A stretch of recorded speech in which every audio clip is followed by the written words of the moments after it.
Good afternoon to all of you. Can you please confirm my voice is audible or not? Is my voice is audible? We can hear you.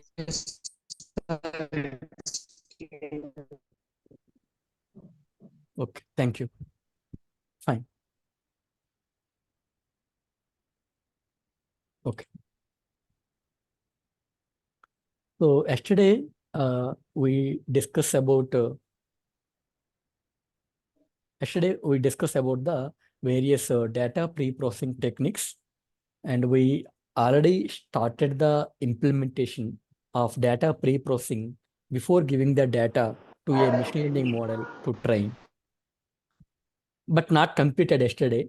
So again, I want to demonstrate from the starting. I want to demonstrate the code from the starting, because we completed only missing value treatment only. But once again, I want to start from the starting. I want to start the Python code implementation for the data pre-processing. So actually, I shared this GitHub link with all of you. So if you click on this GitHub link, you are able to see all these files. Now, I want to demonstrate about the data analysis and processing. So just click on that data analysis and processing. Then if you click on the data analysis and processing, then you are able to see my Google Colab notebook. So if you want to open this Google Colab notebook, if you want to run this Google Colab notebook, you can't run directly here. If you want to run this Google Colab notebook, just simply click on Open Colab icon. So if you click on Open Colab icon, then my complete notebook, Jupyter notebook, will be opened in the Google Colab. Fine. Next. Now, your first step should be, you need to create a link between your Google Colab notebook with your Google Drive. In other way, you need to mount your Google Drive in this Google Colab. Why we need to mount the Google Drive, or why we need to create a link with the Google Drive? Because most of my data, which I'm going to demonstrate in this FDP, is available in my Google Drive. I stored my data in the Google Drive, and I want to use that data directly. For you also, in future, if you want to work with the Google Colab, if you have the data, you keep data in your Google Drive and create a connection with the Google Drive and your Google Colab. Then you can work what you want. Now, in order to create a link between the Google Colab and the Google Drive, or in order to mount your Google Drive into this Google Colab, so these two lines of code is sufficient. Just run this code. So, and another way, I said that I'm trying to connect the link between the Google Drive and Google Colab because my data is available in the Google Drive. Maybe you can ask a question, that is, suppose my data is not available in the Google Drive, then I can't work with the Google Colab. You can work with the Google Colab. You have another option.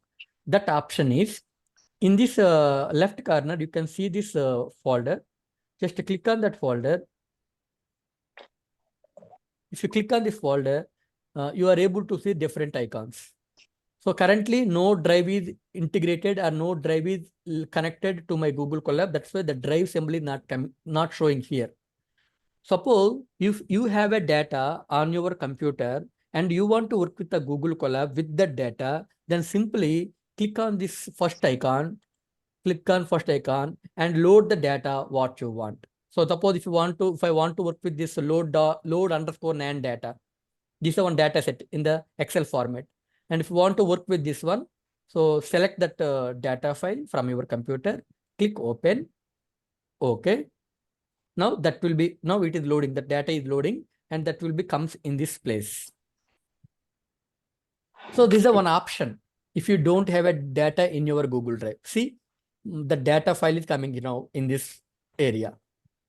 The data file is coming in this area. Okay.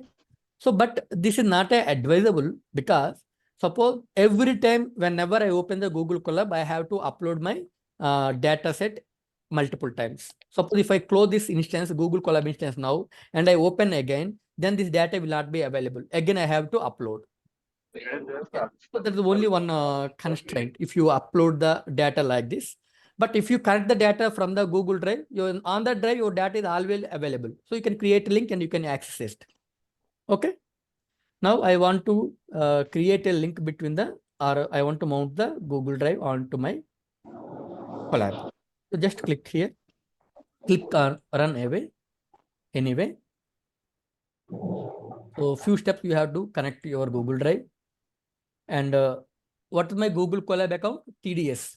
So you have to select the same thing, Google Drive. Continue and continue. Now it will mount the Google Drive in this Google Colab environment. Just mounted, Google Drive is mounted. Once you get the Google Drive, you can click this folder again. You can see the drive. This is my Google Drive.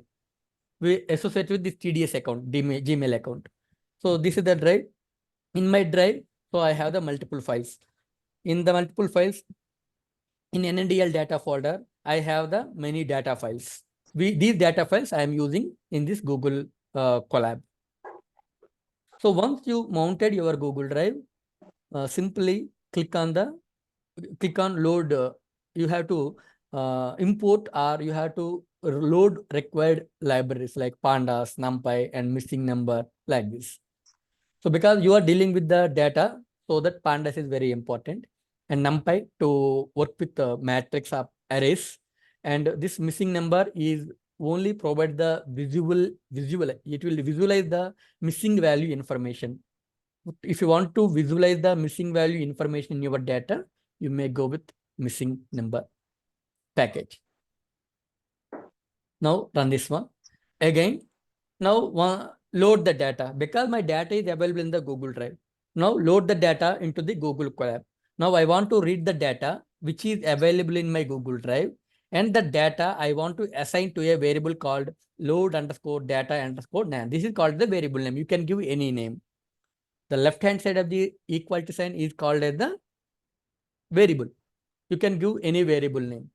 So now what happened? I am reading this complete data from this file and assigning to my variable. Now I want to see that data also. So just you have to run this code. So what happening here? Just I am calling the data which is available in my Google Drive by passing that path, and the data is assigned to a variable called load_data_nan. Now this is the data set. Now I want to see the top 5 samples from my data set. I am using my data set name .head. Head means like head. Top 5 samples will be visible here. So these are my data samples. My data set contains 1, 2, 3, 4, 5, 6, 7, 8, 9, 10 samples, 10 features. And L of t is my target variable, predicting variable. The variable which I am trying to predict, that is called L of t. L of t means I want to predict the load at a particular time t based on the load at the same time, but 1 hour before, 1 day before, load at the same time, but 2 days before, 1 hour before and 2 hours before, and load at the same time, but 24 hours before. That means 1 day before, load at the same time, but 48 hours before. That means 2 hours before. Similarly, the price also, I am including the price also. What will be the price 1 hour before, electricity price 2 hours before, electricity price 24 hours, 48, like that. So this is the data. Actually, this data we collected from our energy exchange market, IEX, Indian Energy Exchange Market, where multiple companies, multiple traders will trade the electrical energy in terms of the volume, that means amount in terms of megawatt of load, and in terms of the price. If you see the top 5 columns, there are many columns are there. I am observing only 5 columns here, and you are able to see some fields as a NaN. So if you are able to see some fields like a NaN, means in that shell, in that field, the values are missing. So those are called as the missing values. These are called as the missing fields. Those are called as the missing values or missing fields, right? Next.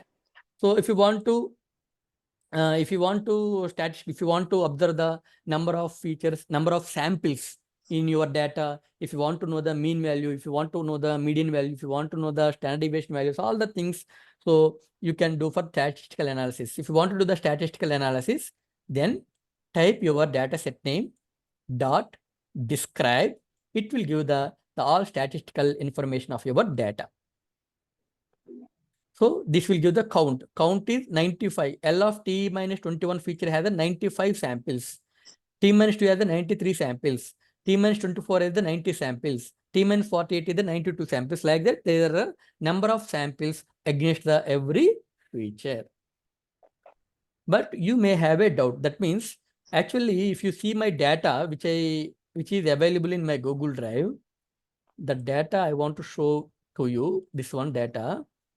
So this data containing total 99. 100 means top row you can omit. So total 99 samples are there actually. Actually, I have the total 99 samples. But unfortunately, you are able to see only 90, 91, 93, 96 samples like that. That was happening because missing values. That is happening because of the missing values. So actually 99 samples are there in my data, but here it's showing 95, 93, 90, 92 like that, because in the L of t minus 1 column, you have the 95 samples and 5 samples are missing fields. In the 5 fields, no data is available. That's why only 95 samples are showing here. For L of t minus 2 feature, it has the 93 samples. That means 7 samples fields are not available. No information is available in the 7 fields against the column.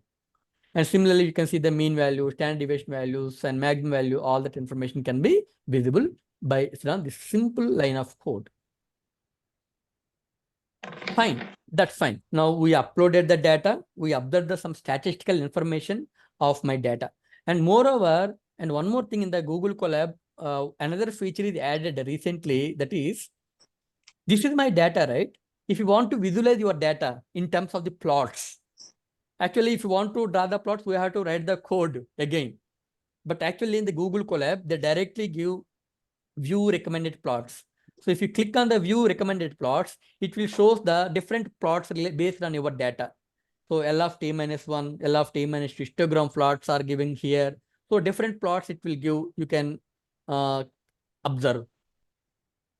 So different plots it will shows. So actually, if you want to draw these plots, you have to write a code. But now it's not required. Simply, you can click on this view recommended plot and you can get the different plots and you can analyze those plots. And coming to the null value information, that's fine. Now, I want to see the missing values information. How many missing values are there, whether there are missing values are there or not, or if the missing values are there, how many missing values are there. So we want to observe. If you want to observe the missing value information, you have to write your dataset file name dot is null. Null values. Null values means no information is available in the field. If these null values, you have to count it, you have to sum it.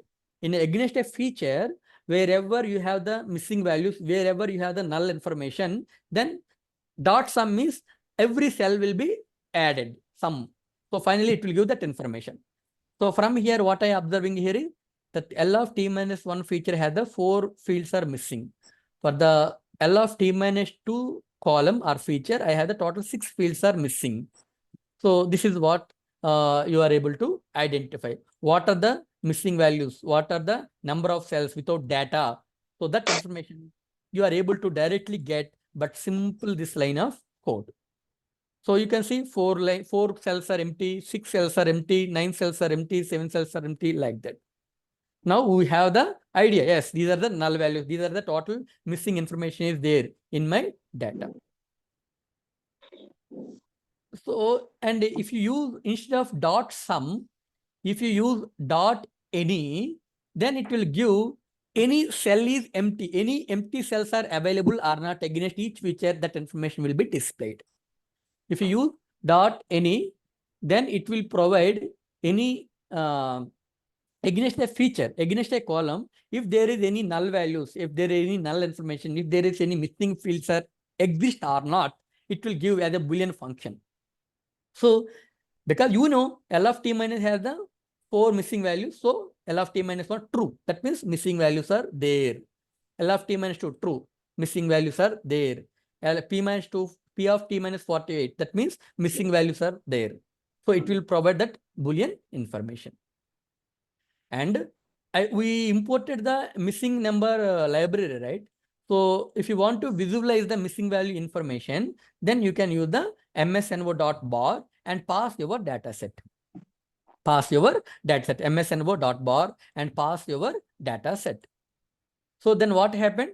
If you pass this data set, you can see against the feature L of t minus 1, total 95 fields are available out of 99. That means remaining 4 are null values. There is no information is available. Against the L of t minus 2 feature, I have the 93 samples are available with information. That means remaining 7 are no information available in those fields against the column L of t minus 2. So this is the graphical representation about your missing values. Not only like that, you can use the msnvo.matrix and pass your data set. msnvo.matrix and pass your data set. If you run this code, then it is able to visualize against the complete column in which locations the data is missing. You can see for L of t minus 1, at this position data is missing, and here it is data is missing, and here it is the data is missing. Like that, for every feature, wherever the data is missing, in that column, that will be visible in this plot, in this matrix.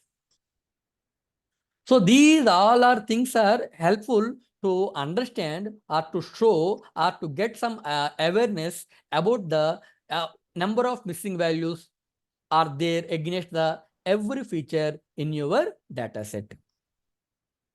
So once you have the missing values, then what you will do?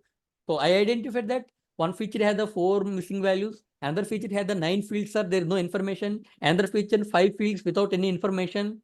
Then what we will do? You can't feed the data as it is to train your model. You have to clean the data. You have to pre-process the data. You have to treat your missing values.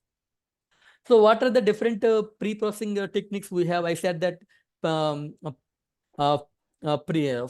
pre-fill method and backfill methods, and you can impute with the mean values, you can impute with the median values, or you can remove the complete row, or if your column containing the more than 70% of the samples are null values, then you can directly remove the column instead of removing the rows.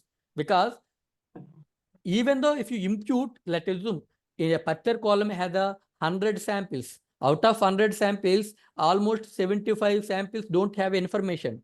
And if you try to impute some value in those missing fields, then it will not give the good performance to your machine learning model. So instead of trying to impute, it's better to drop that complete column because the data is not sufficient, data is not available in that column. It will not give the proper, it will not provide the any better performance for your machine learning model while training.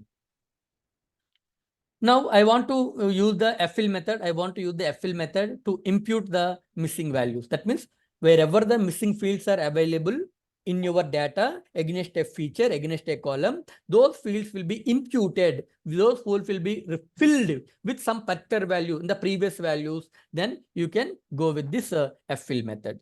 What it will be? Your original data set dot fill. If an a, not a number, method you have to apply ffill. So then what happened? Wherever the samples are missing, that will be imputed with some other values in the which are available in the previous sample.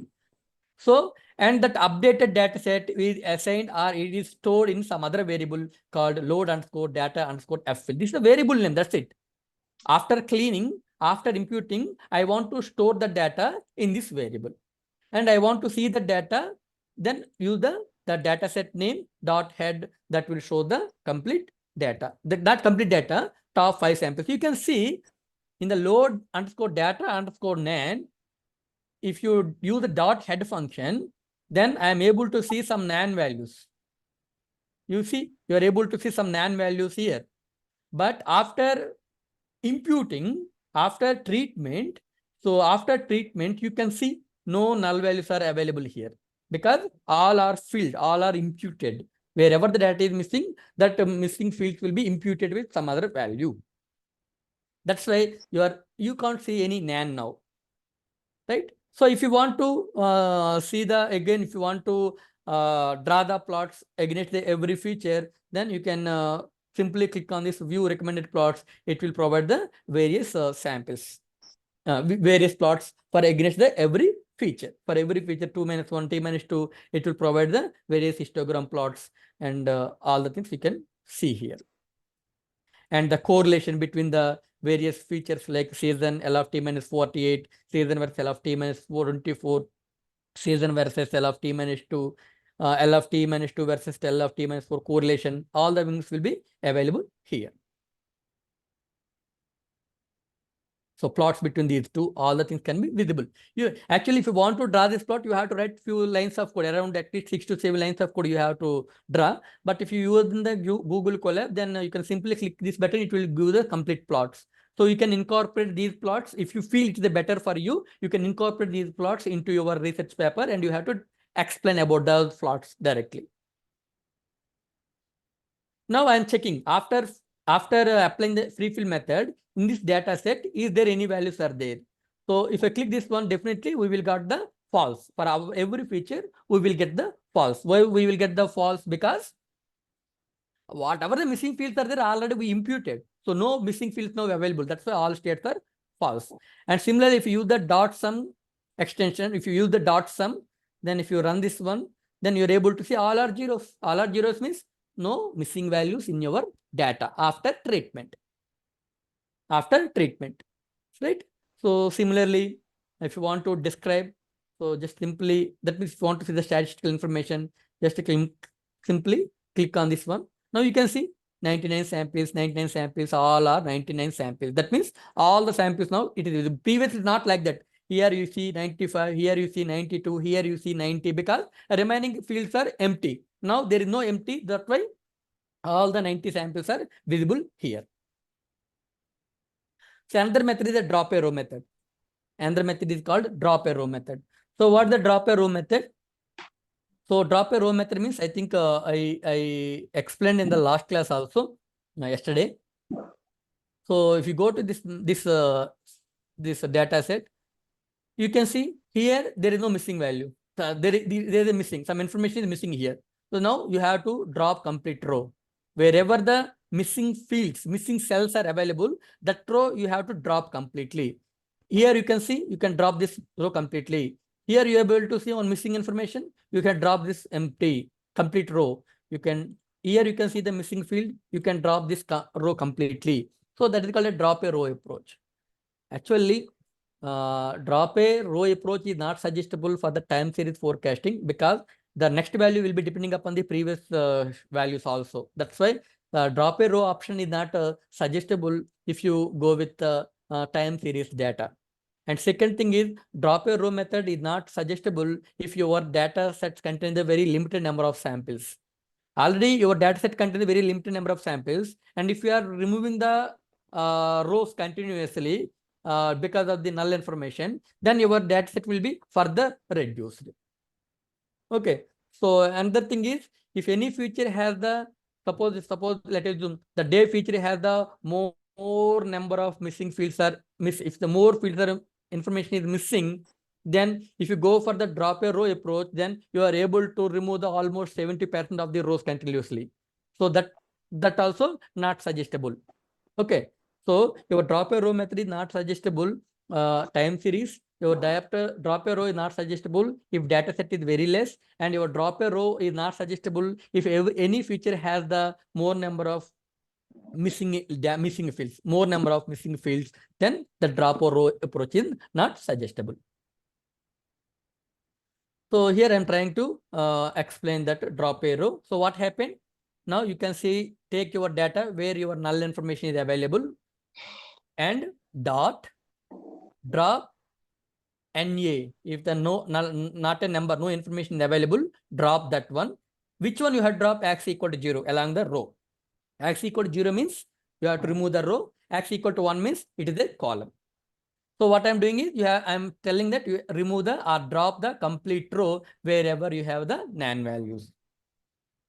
Okay, now I'm trying to apply this line. Again, I want to see the head, top 5 samples after the treatment. So these are my top 5 samples after my treatment. Okay, maybe you may, after if you clearly observe here, you may get some doubts like why it is a 0, why it is a 5, why it is a 9, why it is a 10, why it is 11. Actually, these are called as the row numbers, sample number. Row 1, row 2, row 0, row 1, row 2, row 3, row 4, row 5, row 6, row 7, row 8, row 9, like that. Then you may assert what happened from the 0 to 4. 0 is there, 5 is there. What happened to the 1, 2, 3, 4, like that? Because in that first row, second row, third row, fourth row, some fields are missing, so that we are removing that fields. We are dropping those rows. The rows 1, row 2, row 3, row 4, we are dropping because it containing the missing information. That fields are missing. Okay. Again, you can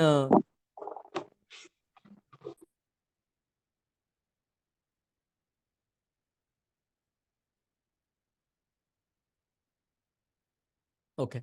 So again, if you want to see the plots, you can simply click on this view recommended plot. It will give the all the information about the plotting information for every feature and between the multiple features. And you can describe, see, if I run this after treatment, the data set is stored, the data, complete data after treatment, the complete data stored in this load underscore data underscore nan row. And I'm trying to keep dot describe. So it will go with the information. Now, but see, previously when I applying the FFill method, it contains total 99 samples. But when I'm applying the drop a row method, then what happened? I am able to see only 48 samples because remaining out of 99, 48 means remaining 51 samples are dropped. 51 rows are dropped because of the missing information. So again, if you want to check after, already we are treated, right? Already missing value treatment is completed by applying the drop a row method. So if you check for the missing values dot any, it will show all false because now no missing values will be there. All 48 samples are filled. And dot sum, so it will be 0. That means there is no samples, there is no missing value samples, missing samples there. Okay. And again, you can go for a drop a column also. So drop a column means as said, right? So if any feature or if any column containing the large number of missing fields, missing cells. So if you go for the drop a approach, then almost 70% of samples will be gone. So instead of that one, try to remove the complete column. Don't try to impute also, because large number of data is missing. Even if you try to impute that one, you will not get the better performance. You will not get the better data. You will not get the actual data. So that's why your machine learning model performance may be degrade. That's why it's better to go with a drop a column method. So drop a column method means, again, I'm taking the my initial data set. I'm checking whether any null values are there, and I want to see the total sum. So this is about the number of missing values against the every feature. Okay. Now what I'm doing? So actually I said that if the more number of samples are there, you have to drop it. Okay. But only for demonstration purpose, because this feature L of t minus 24 feature has a 9 samples. So I want to drop that L of t minus 24 column, L of t minus 24 feature. So how we can drop? So your data set dot drop, which feature you want to drop, you have to write that one against the column, not row here. You have to drop the complete column, complete feature. That's why x is equal to 1, not 0. Now, after dropping that column and new that resultant data, I want to store into the some other variable called this one. So you can see now I'm running this code. I'm dropping the column. Now I want to see the describe the output. You can see, because I am dropping the L of t minus 24, now I am unable to see the L of t minus 24 because I dropped it from the data. Just I dropped from the data, so it's not available now. Okay. So like that, you have the different methods. Like another method is, so you may go with the mean value for the time series. So mean value means what happened. So wherever the against a feature, against any column or against any feature, if any field information is missing, then what we will do is the fields where data is missing, those fields are imputed with the mean value of the complete feature, complete column. Okay. So that is one of the approach. So then how we do that one? The single line of code that is sufficient to impute your data with the mean values. Impute your data with the mean values. So how I am doing? So this is my data set name. This is my data set. So I want to impute t-1, L of t-1 feature, where against the L of t-1 feature, if there is any missing values are there, I want to replace those missing fields with the mean value of that column. So that's what I'm doing. So for a data set, for this feature, if there is n value, non-values, fill with what? With the complete cell column mean value. So L of t-1 feature is there na? For that complete feature, you have to calculate the mean value, and that mean value will be filled wherever you are able to see the nan, not a number. Wherever which fields the data is missing, those fields should be imputed. Those fields should be imputed. Okay. Now, so this is the one method. So I'm replacing the mean values. So if you want to see the statistical analysis, again here also you are able to see the so what happened here?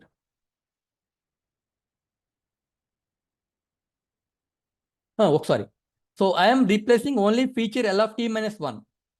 I am replacing the null values which are available in the L of t-1 feature. So that L of t-1 feature has the 99 samples now. But t-2, t-24 again 93, 90 like that. You have to do it for every column like this. That means suppose if you want to apply the same method for the my L of t-20, L of t-2 feature also, then what I do for my data set, wherever I have the L of t-2 feature, that L of t-2 feature cell or column, sorry, that column, that feature, wherever you have the nan values, those nan values will be filled with that feature L of t-2 mean value. L of t-2 mean value. So you can see now it is a 93, right? Now you can apply this also, and you can describe your data. Again, you can see the 99. So like that, you have to do it for every feature. Then like that, you can impute the missing fields with the missing fields with the missing fields with the mean value, right? Similarly, you have the median values. That's it. So this is the various steps, various imputing methods or various treatment methods that can be used to treat the missing values in the data set. So that is my first step in the data pre-processing. So you have to identify the null values or missing values. Once you identified, you have to treat those missing values. How we treat the missing values? You may drop a row approach. You may go for drop a column approach. You may go for free fill method approach. You can go with the backfill method approach, or you may go with repeat with the mean value, median value. So like that, you can go with any approach for this missing value treatment. Now, next step is data outlier treatment. Yesterday I said all the things. What mean by the outlier? Outlier means against a feature, if any value is falling far away from the normal range, general range of your data, or if any value against a feature looks abnormal, which falls very far away, so that type of samples are called as the outlier samples. Now I want to discuss about the outlier treatment. So if you want to work with the outlier treatment, just simply click here. I want to use actually I'm going for the outlier treatment once the missing value treatment is completed. So missing value treatment is completed. So I am taking the data set, resultant data set, which is coming after applying the removal of row method, removal of row approach for a missing value treatment. That data set I want to use. Actually, load underscore data underscore nan is actually original data. And after missing value treatment, the resultant data will be stored in this variable. This is the data set name now. Now I want to describe. If you describe this one, you are able to see 48 samples here. Now I want to visualize my outliers using the box plot. So box plot can be used to visualize your outlier points. The points are data samples which will fall very far away from your normal range. So if you want to do that one, so you have to write a comment plt.boxplot. Why plt? You can see the initial somewhere I have used the matplotlib library. So that matplotlib library is imported with an extension of plt. So that's why I am using here plt dot plots related information, plt dot box plot, and pass your data set. And plt dot show, it will show your plot. So it will build the box plot and it will show your box plot. So if you observe, if you run these 2 lines of code, you can see the box plot. You can see these are the 3 points. There are the 3 samples, one sample for the 11th feature, one sample for the 8th feature, one sample for the 3rd feature, are far away from its zone. So these are called the outliers. We fall far away. So we have these 3 points can be treated as a outliers. These 3 points can be treated as a outliers, right? So what we have to do if there is any outliers? So first, it's better to consult with your client or the consult with the person who provided the data to you. Really, if you are working on that project, so generally, if you don't have access, suppose if you take a data from your client or from any known persons, and if you identified a few samples as the outlier samples, first check with those samples with your client or the person who gave the data for you. Check with them. Really, these are the outliers. See, whatever we are doing in the coding, that is in terms of some statistical analysis. So your statistical analysis, no need to be always the outlier. So check with them. So if they said that, no, this type of data will not come like this, so maybe there is some mistake in the sensors or maybe mistake because of the human entering, then you may drop the complete row corresponding to that outlier field. So suppose let us assume a 10th row containing this sample, then you have to remove the complete 10th row. Suppose a 100th row containing the sample, you have to remove the complete 100th row. If the 200 row containing the sample, you have to completely remove the 200th row.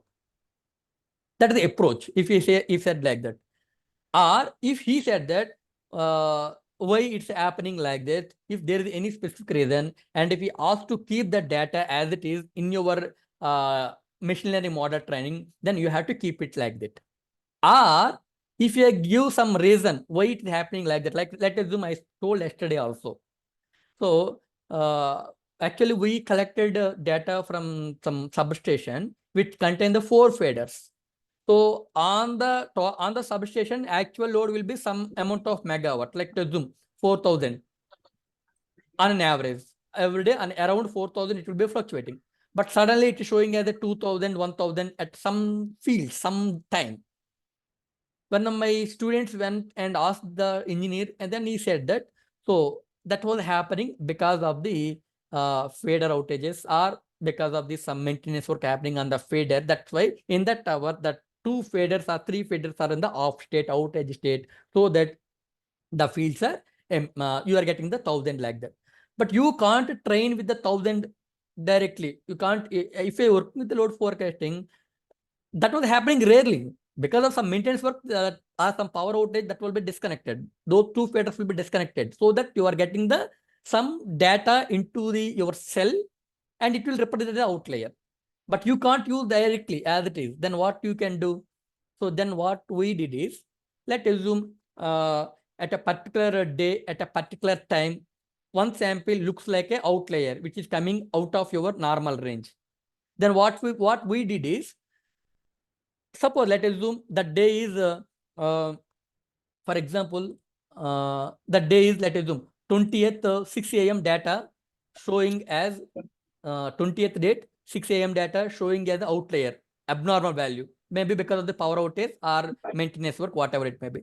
Then what we did is, on the previous day, at the same time, what is the load is available, and the next day on the same time, what is the load is available, then we take the average of these two and we are replaced here. somewhat better, right? Instead of directly removing that row, or because it's the time series prediction, you can't remove the data directly. It's not good choice. So that's why we are taking that type of approach. And sometimes, like for example, I think you understand this approach. Suppose if the on 23rd, so let us assume I will go some like okay on 7th, let us assume on 27th at 10 a.m. data looks like an outlier, and he said that that is because of the shutdown or because of the outage, power outage, fader outages. Then based on the same approach, what I tell just now, what's that approach? So you have to take the load at the same time but the previous day, and load at the same time in the next day, and take the average. But in that case, it not looks good because it is a Saturday 27 and next day is a 28. Next day is the 28th. So if you take the average between the Friday data and Sunday data, it will not give the accurate value because the Saturday is a working day. Then what we did is, so we are not taking the 28th. Instead of the 28th, we are going for the 29 and we're taking the missing that average value. And another thing we discussed, we attempted is, suppose on Sunday, that means on 28th, if the 12 p.m. data is missing or out, it looks like an outlier, then what we did is not 29, not 27. We're not taking the average between the 27 and 29 because these two are the working days. And if you impute the average between these two here, that's not a realistic data. Then what we did is, instead of previous day and next day, we use the previous Sunday and next Sunday. That means on the 21 and 4, and we take the average and we are imputed here. So only these are some common sense we applied, we tried, and looks something good. But if you have some idea, you can proceed with that one. You can justify your statement also. So these are the different approaches. These are the different outlier treatments. But here I am trying to explain only drop a row approach. I am trying to explain here. Now, box plot only it will give the visualizes your missing value, outliers. Sir, excuse Coming to me. the Z score, there is a method called Z score. Based on the Z score, we are able to identify where is the outliers are available against the every feature. So to calculate the Z score, we write a small function. We write a small function to calculate the Z score. So what we did is, this function accepts a feature, the complete feature, complete column. And for that complete column, it will calculate the mean value. For the complete column, for a complete feature, it will calculate the standard deviation. Later, it will calculate the Z score value based on the sample minus mean value divided by standard deviation value. First explain. ఒక్కసారి Venumadhav someone Venumadhav I think please yeah. Okay. So now calculate Sir, the Z excuse score me, sir. value. If the Z score is within the limits -3 to +3. Okay. So then -3 to +3, or if you take the absolute value, if it is less than the 3, then you can treat it as a original sample. But if anything fall outside -3 to +3 region, that means if it is less than the -3 or greater than the +3, those samples are treated as a outlier. Those samples are treated as a outliers. Now what I did is, you can see this is the function we write, right? Now what I'm doing, I'm calling the function here, and I'm passing my L of t minus 1 feature. I'm passing my total, all the samples of the L of t minus feature into this function. Then what it will give? It will give the outlier information. It will give the outlier information. That outlier information I want to print here. That outlier information I want to print here. Okay. So just run this one. Maybe I forget to run this cell.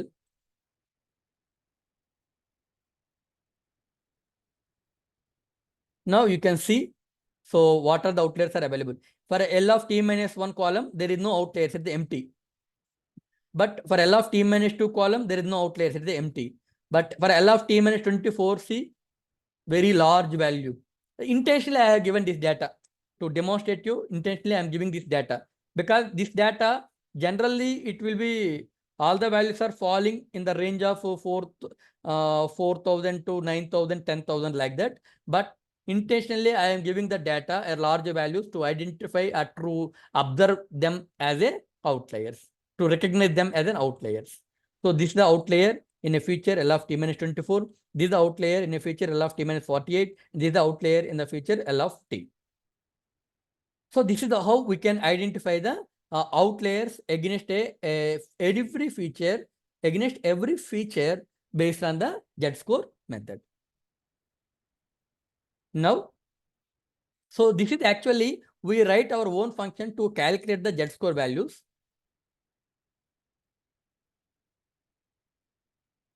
Any doubt, please?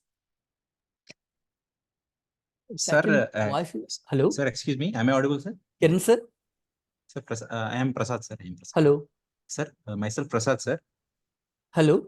Sir, am I audible, sir? I'm unable to hear anything. Sir, am I audible, sir? Can you please text a message in the chat box?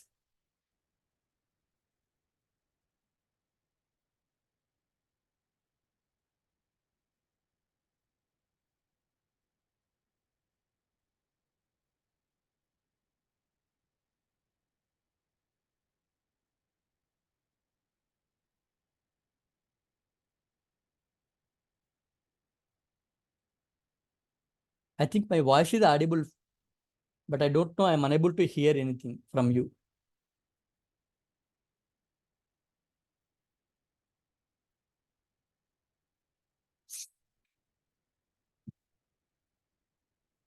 At least someone respond. My voice is audible.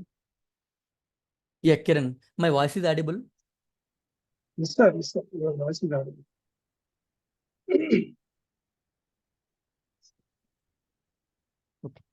So Kiran posted a message that in my PV dataset, if I have the generation value for an odd time. Yeah, thank you. Thank you, Raghavendra. In my PV dataset, if I have generation values for odd time, but in reasonable range, okay, can we treat it as a outlier? So odd time is, Kiran, what mean by odd time?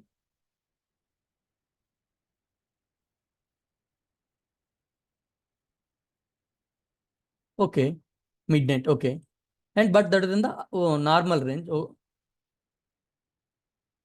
So in the midnight also, you are getting the PV generation same as the afternoon.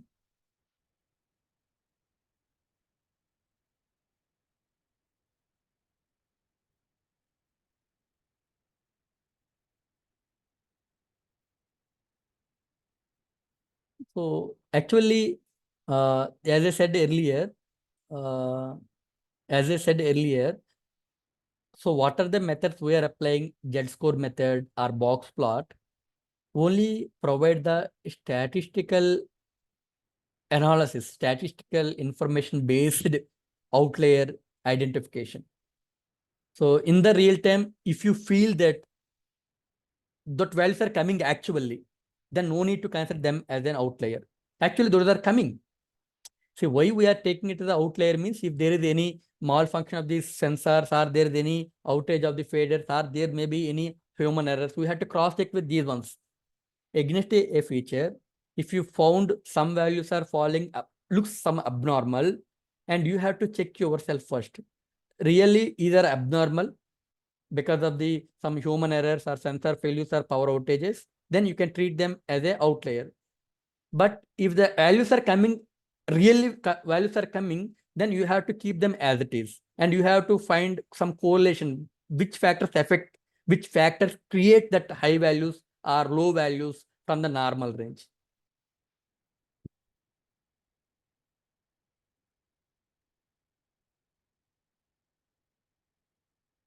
So Kiran, suppose still if you have a doubt, so you can call me. I will give my number also here. So we will discuss. I will give some suggestions. I can get some, if I get some clear information from your problem. So definitely I will give some suggestions for you for your problem. So I sent a message to you directly. It's my contact number. You can call me later. So after our FDP, you can call me. Yeah. Thank you, Kiran. So now actually we created this function to calculate the Z score, but actually you no need to create this function by your own to create the Z score, because there is a one from SciPy stats import Z score. Import Z score method, it will give the Z score directly. You no need to write this complete code. There is a method called Z score, so you can import that method or library, and it will give the Z score value directly. You can see what happened. Z score. What I'm doing here, I am passing my column.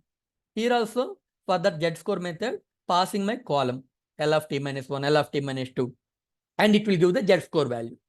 And I'm taking the absolute value. Absolute value, because if it's a -3, -2, -1, it will treat as a 3, 2, and 1. It will take it as the absolute value. So if your absolute value is between the 0 and 3, if it is less than 3, then you may consider as a perfect value. Otherwise, you have to think about it may be a outlier. If it is more than 3, then you can treat it as a outlier. So don't confuse a lot. Sir previously he said that the data will be between the -3 and +3, and now he said that the data should be greater than 3, because here I am calculating the absolute value. I am trying to explain this one lightly. So let's assume my Z score values are -4, -5, -3. Let's assume I'm telling, and some Z score values are 2, 3, 4, 6, 7, like that. Now, if I am applying, so actually, what may be the outlier possibilities? So from -3 to +3, these 3 samples are not the outliers. The 3 samples corresponding to these 3 Z score, not the outliers. Then there is a possibility for this the feature corresponding to 4, the feature corresponding to Z score 6, the sample corresponding to the Z score 7. So these 3 may be the outliers, because your Z score is greater than 3.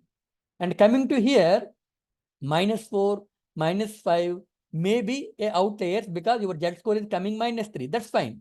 But if we apply absolute value, what happened? Now it will become 5, it will become 5, it will become 3, it will become 2, it will become 3, it will be 4, it will be 6, it will be 7. You can see if the Z value, absolute value of the Z, if the absolute value of the Z, so absolute value of Z in term of 4, it is a greater than 3. So you can consider it as an outlier. Absolute value of Z is a 5. So it is greater than 3. So you can consider it as an outlier. And here absolute value of the Z, 4, greater than 3. This is the absolute value, 6, greater than 3. Absolute value 7, greater than 3. So no issue. That's why I'm taking that if you take the absolute value of the Z score that should be greater than 3, then it is outlier. You can think in that direction. Whether you want to keep it, you want to drop it, that is based on your problem, your analysis for your data. It will give some idea. This may be an outlier. Think about that sample once before giving the data to your machine learning model. That's it. Okay. So what I want to tell you is, if the Z score value is less than -3, or if the Z score value less than -3 or Z score value greater than 3, you can treat it as a outlier. Or if the absolute value of the Z is greater than 3, then you can treat it as a outlier. So that's why here I am calculating the absolute value. So I am calculating the absolute value of the Z score, absolute value of the Z score for every feature in my data set, and I store those Z score values into a variable called ZT1, ZT2, ZF24, like that. So here small logic I applied. So what logic I applied based on this complete code is, I want to explain that one. So you no need to follow, you can apply your own logic also. But what I'm doing here is, so let us please listen. So let's assume this is the one sample X1, one feature X1. This is the another feature X2. This is the another feature X3. For example, okay. And it has the 5 samples. Let us assume sample 1, sample 2, sample 3, sample 4, sample 5. 5 samples. Okay. 1 sample, 2 sample, 3 sample, 4 sample, 5 sample. Now what I did is, for X1, against X1, for this sample, I calculate the Z score. So what the Z score value I have written here. Let's assume this Z score value equal to 2. And for this sample, Z score value equal to 3. For this sample, Z score value equal to 5. Absolute value. For this sample, Z score value equal to 1. For this sample, Z score value equal to 2. I want to append this ZX1 column to my data. So why I am telling, I will explain. What the logic I am writing to drop the row corresponding to the Z score more than 3. How I am dropping that one? Just I am trying to explain that logic. Similarly, for the second feature also ZX2, and similarly for the ZX3, and similarly for the ZX4, I am calculating the Z score value. So ZX2 means for X2, this sample calculate the Z score, let maybe 1. For this sample, calculate the Z score. How we calculate Z score? This value minus mean of all these values divided by standard deviation of all these values. It will give the Z score value corresponding to this one, maybe 1, 2, 3, or 1 and 2. And it may be 2, 1, 3, 1, 3, and 2, 2, 1, 2, 3. Like that, I'm calculating the, so it's not there, sorry, it's not there. Only three columns. So 3 Z scores I'm appending. Later, what I'm doing here is, for every Z score column, I'm checking whether any Z score value is greater than 5 or not. Greater than 3 or not. If any against a Z score column, if any field is greater than 3, just I am trying to remove the complete row. That means what I am doing is, you can see for ZX2, all are within bit less than 3. ZX3, all are less than 3. For ZX1, this one is a greater than 3. So this may be an outlier. Then what I did is, I am trying to drop this complete row. I'm trying to drop this complete row. Trying to drop the complete row. So after dropping the complete row, then what we will do? Actually, these 3 are not required for me. Now I drop this column. These 3 are not required. These are the Z scores only. I can't do anything with these Z score to my model training. Then what I will do? I will drop all these 3 columns also. Then finally, what I have? So just remove all those things. And remove one sample corresponding to your Z score value greater than 3. Then only these 4 samples I am passing to my model training. So this is the logic we applied to treat with the outliers generally, but we are not directly using this one by default. Just I'm giving some idea how we drop a row corresponding to the Z score value more than a 3 for a feature. So that's what logic I have mentioned here. But as I said earlier, either Z score or box plot, it will give some idea about the statistically there may be a outliers which are falling far away from the normal range. Okay, but whether you want to keep that one or not, that is depending upon your problem, your data, your client, your working area. So you have to think in all the directions. Then you can decide whether you want to drop the complete row or you want to replace with some value. So what you want to go for strategy, that's depending upon you. That's how we are going with the outlier treatment. Okay. So that's what we are doing here. So this is the logics we are applied for that one. I'm sharing this. So just here I am printing the outliers. It is showing the 3 outliers. One is in the L of t minus 24, one is in the L of t minus 48, one in the L of t, one L of t, last target column. There is what may be outlier. Now what we will do? You have to drop. I am dropping the, see, just I am dropping the Z score of t minus 24, Z score of this feature. Wherever I have the t minus 3, I have to keep it as it is. Otherwise, remaining all will be dropped. Wherever the Z score value is less than 3, those values will be copied to this load data. And wherever the greater than 3 is there, those fields are not copied. Now, your load data containing the samples which has the Z score value less than 3. So, which are the not outliers. Hope you understand what I am doing here. I am doing here in my original data for the samples which have the less than 3 Z score, those samples directly copied to my data set. Remaining are not copied. So that remaining will be omitted. I am dropped them. only the samples which have the Z-score value less than 3 are stored in my load data. So finally, this load data is my final data which contains the without any missing values and without any without any missing values or without any outliers. So once I remove the rows based on this strategy, what I have to do next? I have to drop all the Z-score columns. I calculate the Z-score for the L of t-1 feature, L of t-2 feature, L of t-24 feature, L of t-48 feature.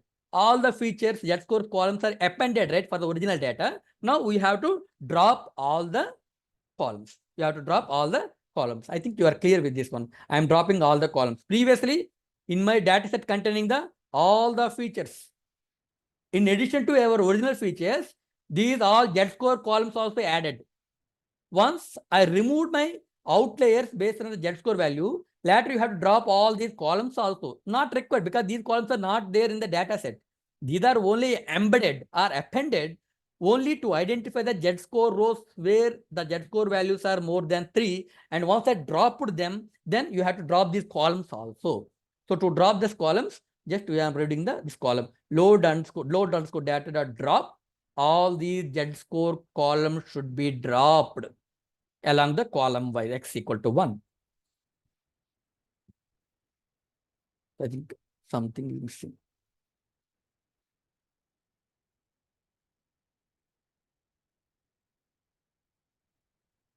Okay.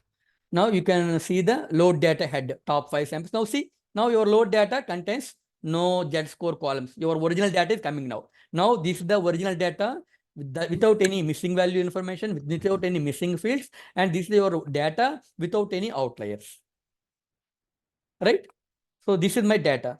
So once your data pre-processing, like a missing value treatment and outlier treatment is completed, then go to your data normalization. Now go to your data normalization.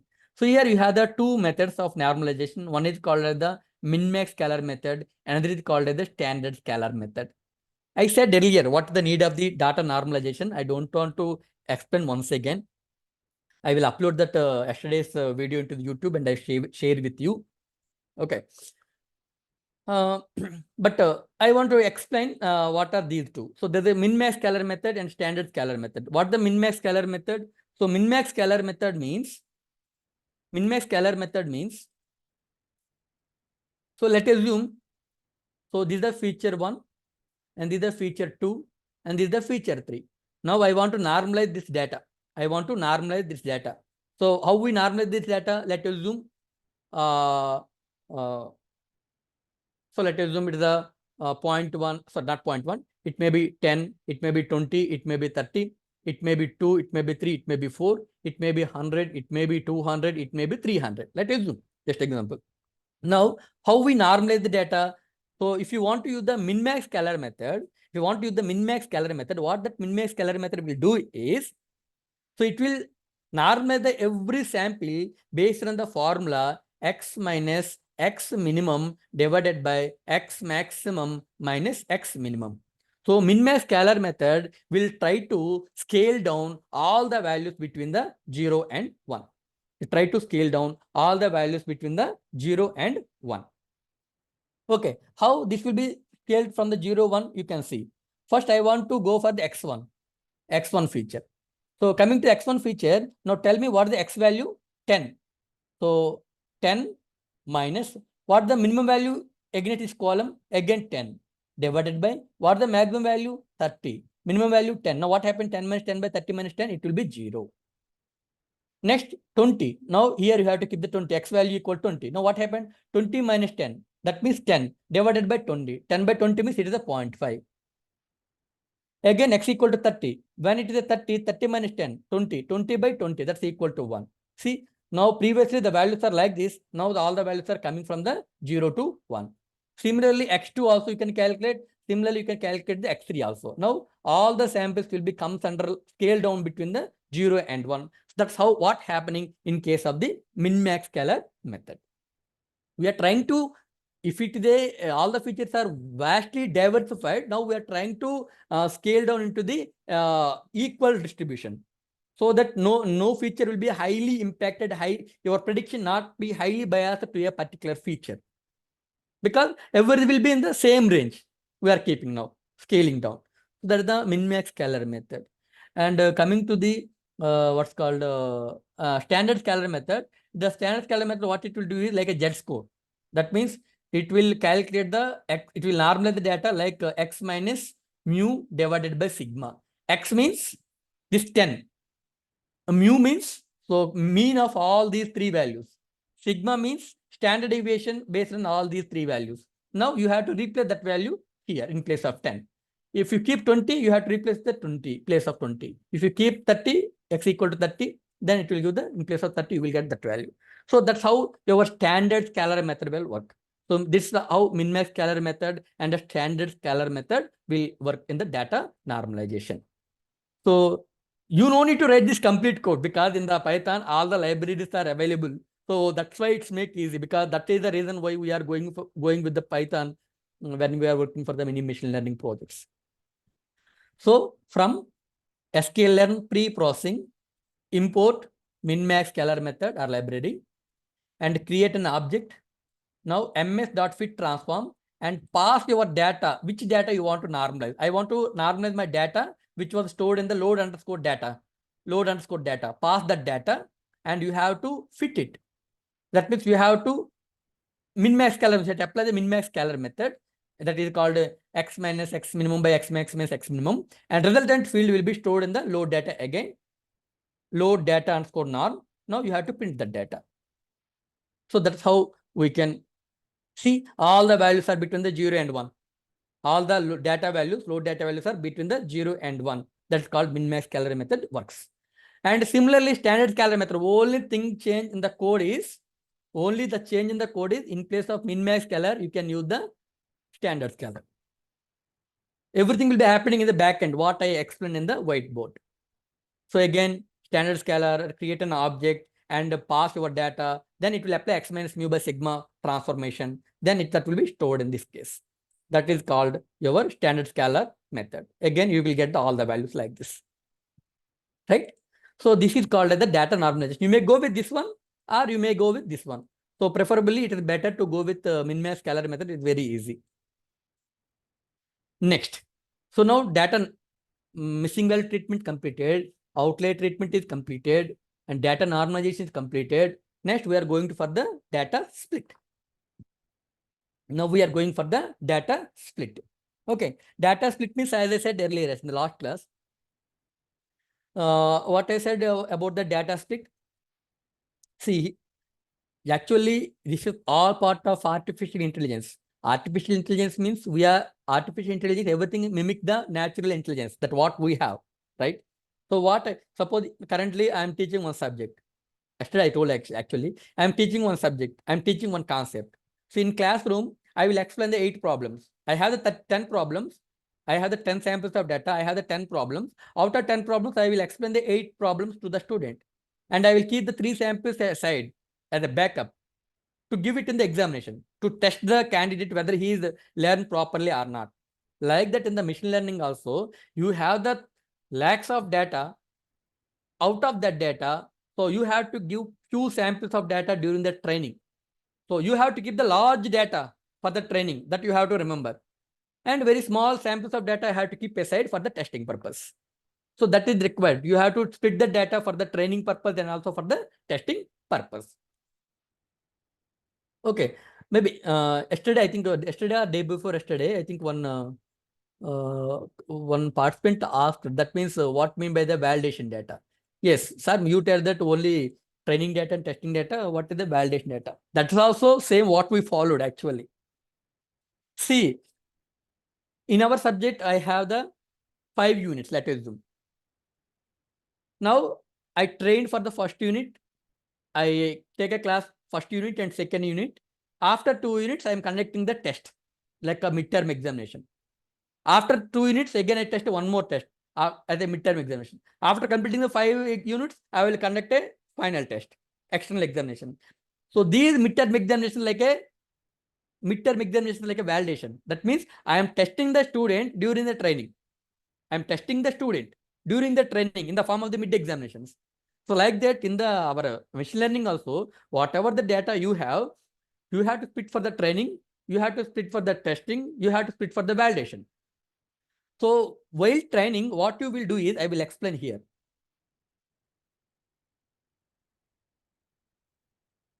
So I have the 3 data sets. One is for the train, another is for the validation, another is for the test. Now what you will do, this is my machine learning model. Now give the training data to my machine learning model, train it, and pass this validation data and test it in one iteration. Iteration 1 completed. Now again, there's the first iteration is completed. First iteration is completed. And second iteration, once the model parameter weights are updated, in the second iteration, again give the training data. Once the training is completed, and you have to pass the validation data for the second iteration also. That means during the training, we are testing the model. Why? Why we conduct the midterm examination? Because suppose if I'm explaining the first unit and second unit, in between I conduct the examination, then I can get an idea how students are learning, whether they are learning or not. If they are getting the good marks, it's fine. My teaching approach is good. They are learning, that's fine. If the midterm marks are not good, then I have to work on it. Whether my teaching approach is problem for them, or they are not learning, or they are not happy with me. If that is the case, maybe head of the department may change the teacher if the teacher is a problem, or they may give some counseling to the students, the problem from the students' end. So what happened? So no need to wait until the semester. Hey, you teach everything until the semester. At end of the semester, if the student is not performing well, no use. So that's why you have to test your model during the training. If the testing is going good manner, if the losses are continuously decreasing during the testing while training, then you can proceed. But while training, if you test it, if the losses are continuously increases, then you have to think your training approach is not good. Then you have to interrupt your training and you have to focus on some remedy. What you can do, whether you want to change the model, you want to change with the data, you want to increase the data, what you want to do, you can take some remedy, you can take some action. Otherwise, my training take the 2 days and I will give the training data and I will see. And after 2 days, if I open, my testing errors are very large. Then what I will do? Again, you have to start from the starting. I hope you understand. That's why we are using the validation data also sometimes. Or if the validation, if you split for the training and testing, sometimes the same testing data can be used in the validation also. During the training, you will feed the testing to validate the model. That also can be done. So that's the data set split. Hope you are clear. So now, okay. So now what I'm doing is simply, so whatever the load data after normalization I am getting, I am store it as a data frame. As a data frame, I want to store it. Yes, now it is stored as a data frame. Now what I am doing, so see, how many samples I have? How many features I have? 1, 2, 3, 4, 5, 6, 7.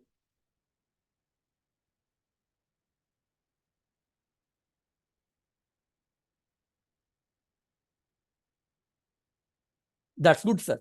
Actually, you no need to test also again, but it not take much time, right? So Kiran is asking, if we are using the validation data set, what is the point to going to test set, sir? Very good, sir. So I want to explain, trying to clear this doubt.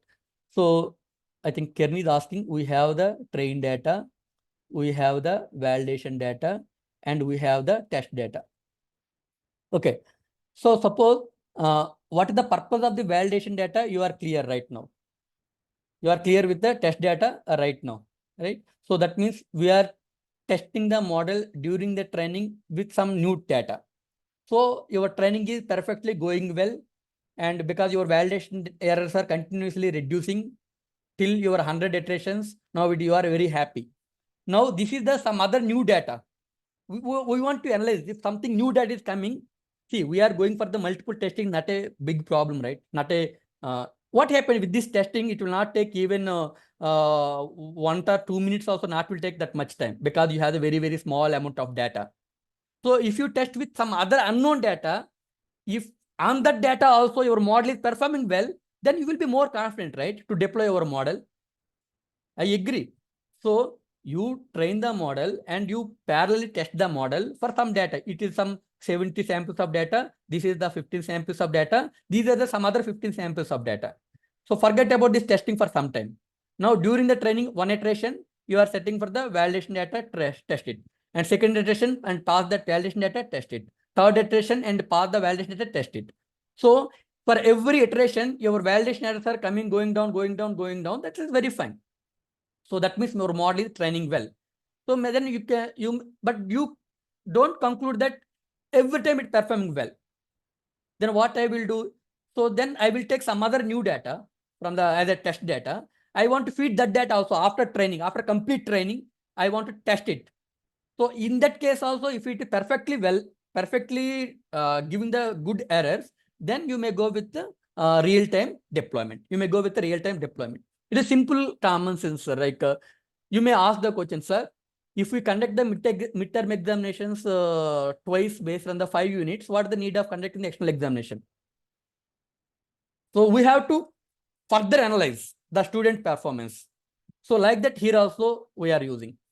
And second point, maybe you are asking the second point. That means, sir, if you are splitting the data for the training and testing only, and you want to use the same test data for the validation, then what is the use of again testing? That's fine. So then you no need to go for the testing at the last because the same data already used.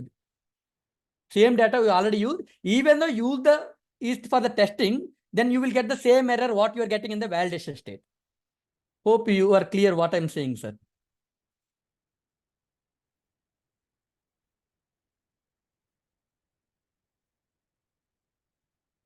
Thank you, sir. So next data frame. Now coming to this samples now.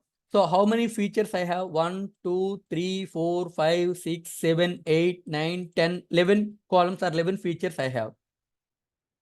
Yes, sir. Yes, sir. Epochs are nothing but the iterations. Epochs are nothing but the iterations.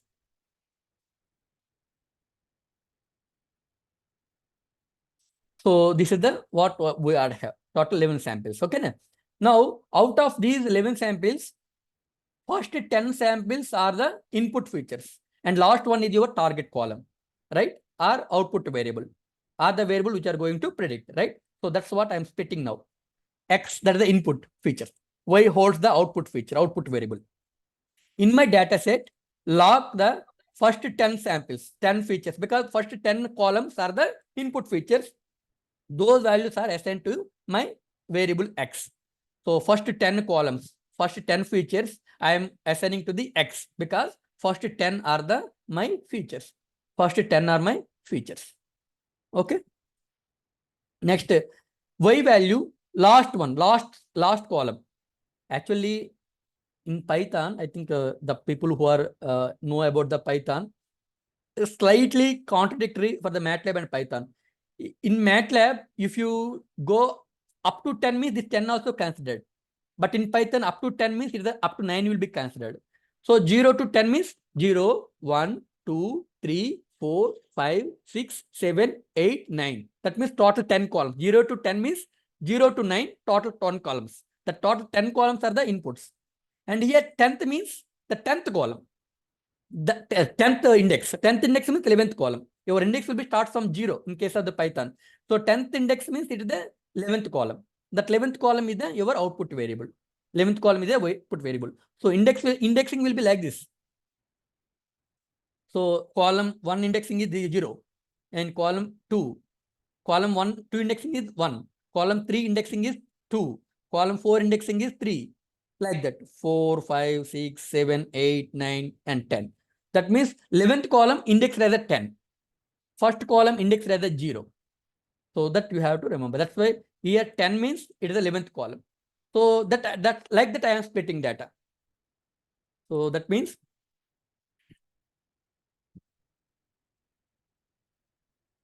what I'm saying here is, so I have the X1, X2, X3 and up to X9, X10 and X11. These are the total features. Out of X11, out of X1 to X11, This is the my output variable or predicting variable, and up to 10, these are called as my input features. These are called as my input features. Okay. So for these input features, so I want to assign this complete data to a variable called X. And I want to assign this complete data for the variable called Y. That's what I am doing here. Okay. But do you think this is called data split? No. Data split is nothing but the splitting the data, not column wise, not a row wise. So these all are the input features. And these all are your output features. Now you have to split the data. You have to split the data. That means, yes, these number of rows and corresponding outputs are the training. And these number of rows and corresponding outputs are the testing. Like that, you have to train. You have to split. Like, so this is my X input feature. This is my Y target variable. X contains the X1, X2 up to X10. Y containing the X11 column. Y containing the X11 column. Okay. Now, what is this X containing? Now, in this data, you have the few samples are there. That means this is the input and corresponding output. This is the input feature, corresponding output feature. This is the input feature, corresponding output feature. This is the input feature, corresponding output feature. Like that, the data samples will be there. Like this only. So these all are my inputs. And these all are the outputs. Okay. Now, data split means not this is the data split. Just I am separating the input features and the output feature. This is not the data split. Data split means you have to select the few samples. You have to select the few samples. Maybe you can select the first sample. You can select the first sample and corresponding output. This is called your X train, training input, and corresponding Y train, training corresponding output. Again, this one and corresponding output, and this one, sorry, somewhere you have to choose the randomly, not continuously.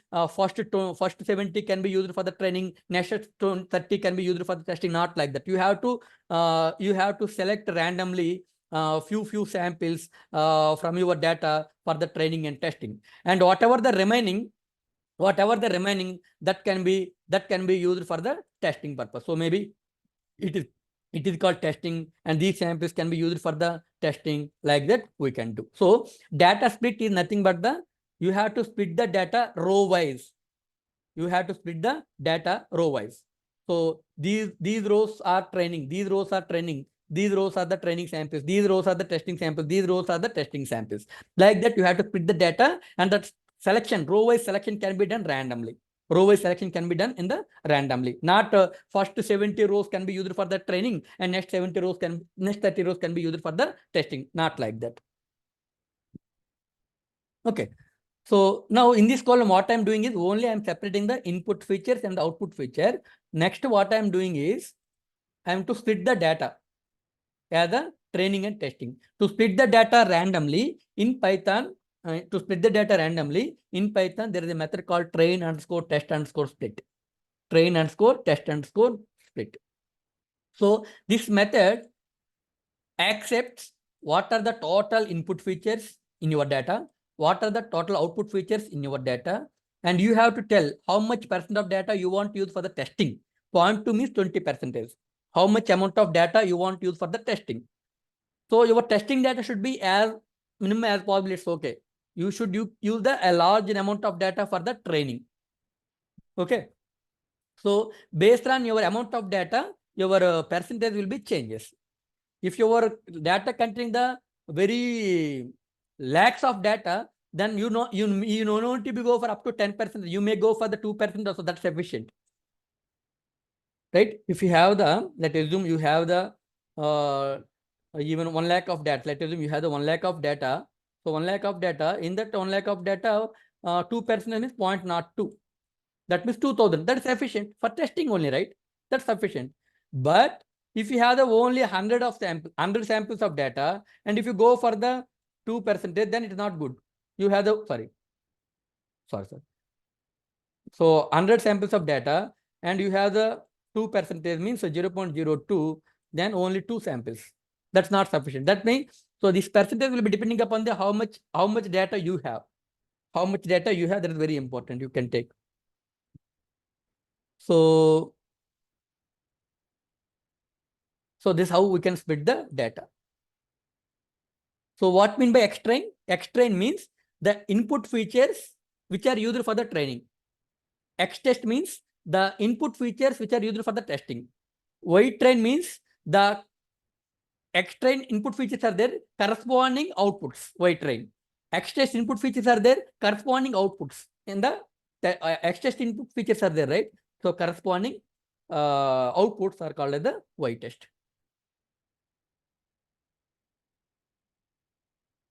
Does the model read the first row which has labels also? That means that's called title of the column, sir. You are saying like L of t minus 1, L of t minus 2, like that, no? No, sir. Okay, I understand. No, sir. It will feed the only data only. Only for our understanding, we are keeping that header. It will not take those headers. Because your model will work with only numbers. So it will not take your header information. It will take your numerical information. It will, no, I'm not giving it to model, sir. It is given to my method. Does the model read the first row which has label also? No, we are not giving the data based on the model. But we have not excluded it, right, during the loading, right? Okay, you can see. Maybe in the data we have the header file, but after all this process, you can't see the header files. You can see the only matrix information, only numbers you are able to see. See, I am printing only Y test. In the Y test, you are able to see in header file. You can print X-train also. If you print X-train,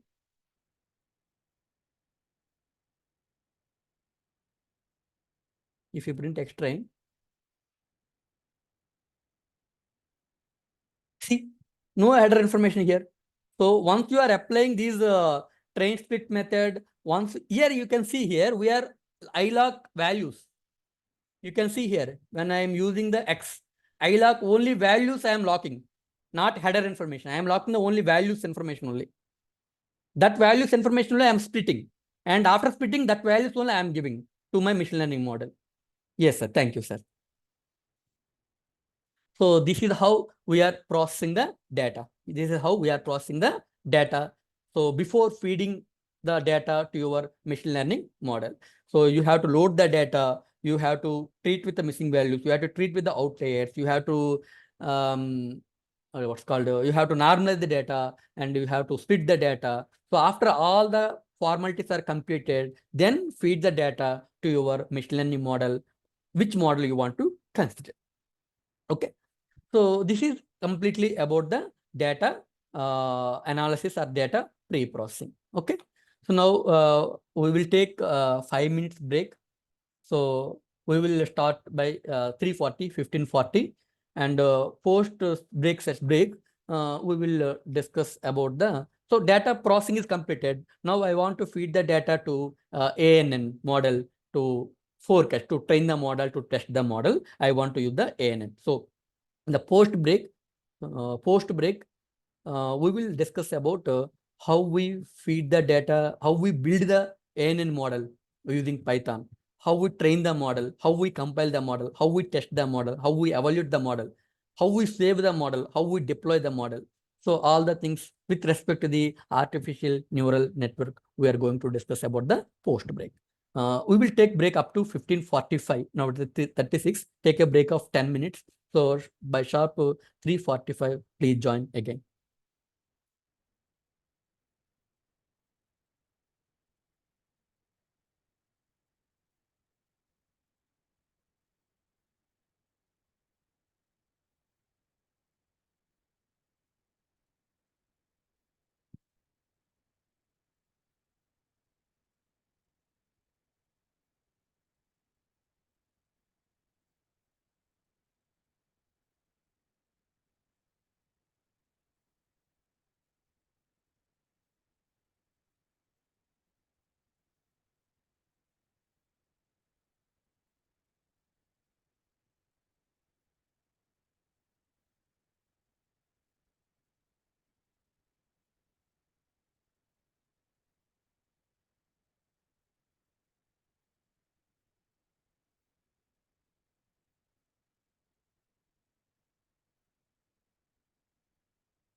Welcome back, dear participants, for the last session for today. Hope my voice is audible. Someone respond, my voice is audible or not? Is my Yes, sir. voice is clear? Yes, We can hear you. Thank you, thank you. Now, in this session, I'm trying to explain how we build the ANN model using Python, Python Keras libraries, and how we train the model and how we test the model and how we deploy the model and how we save the model.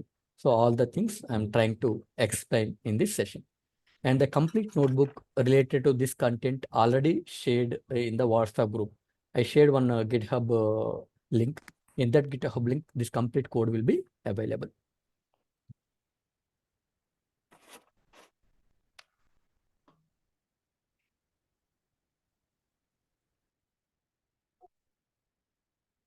Right.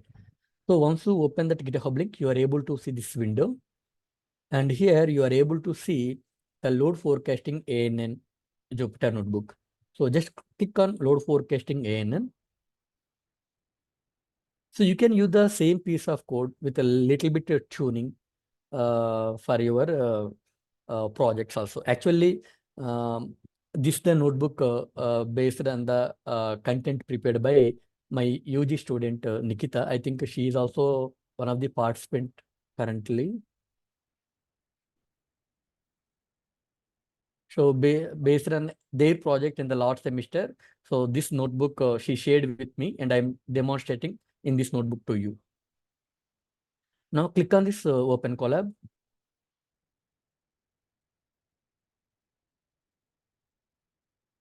As usual, I think no need to explain the mounting of the Google Drive. Just click this cell, run this cell to mount the Google Drive on the your Google Colab.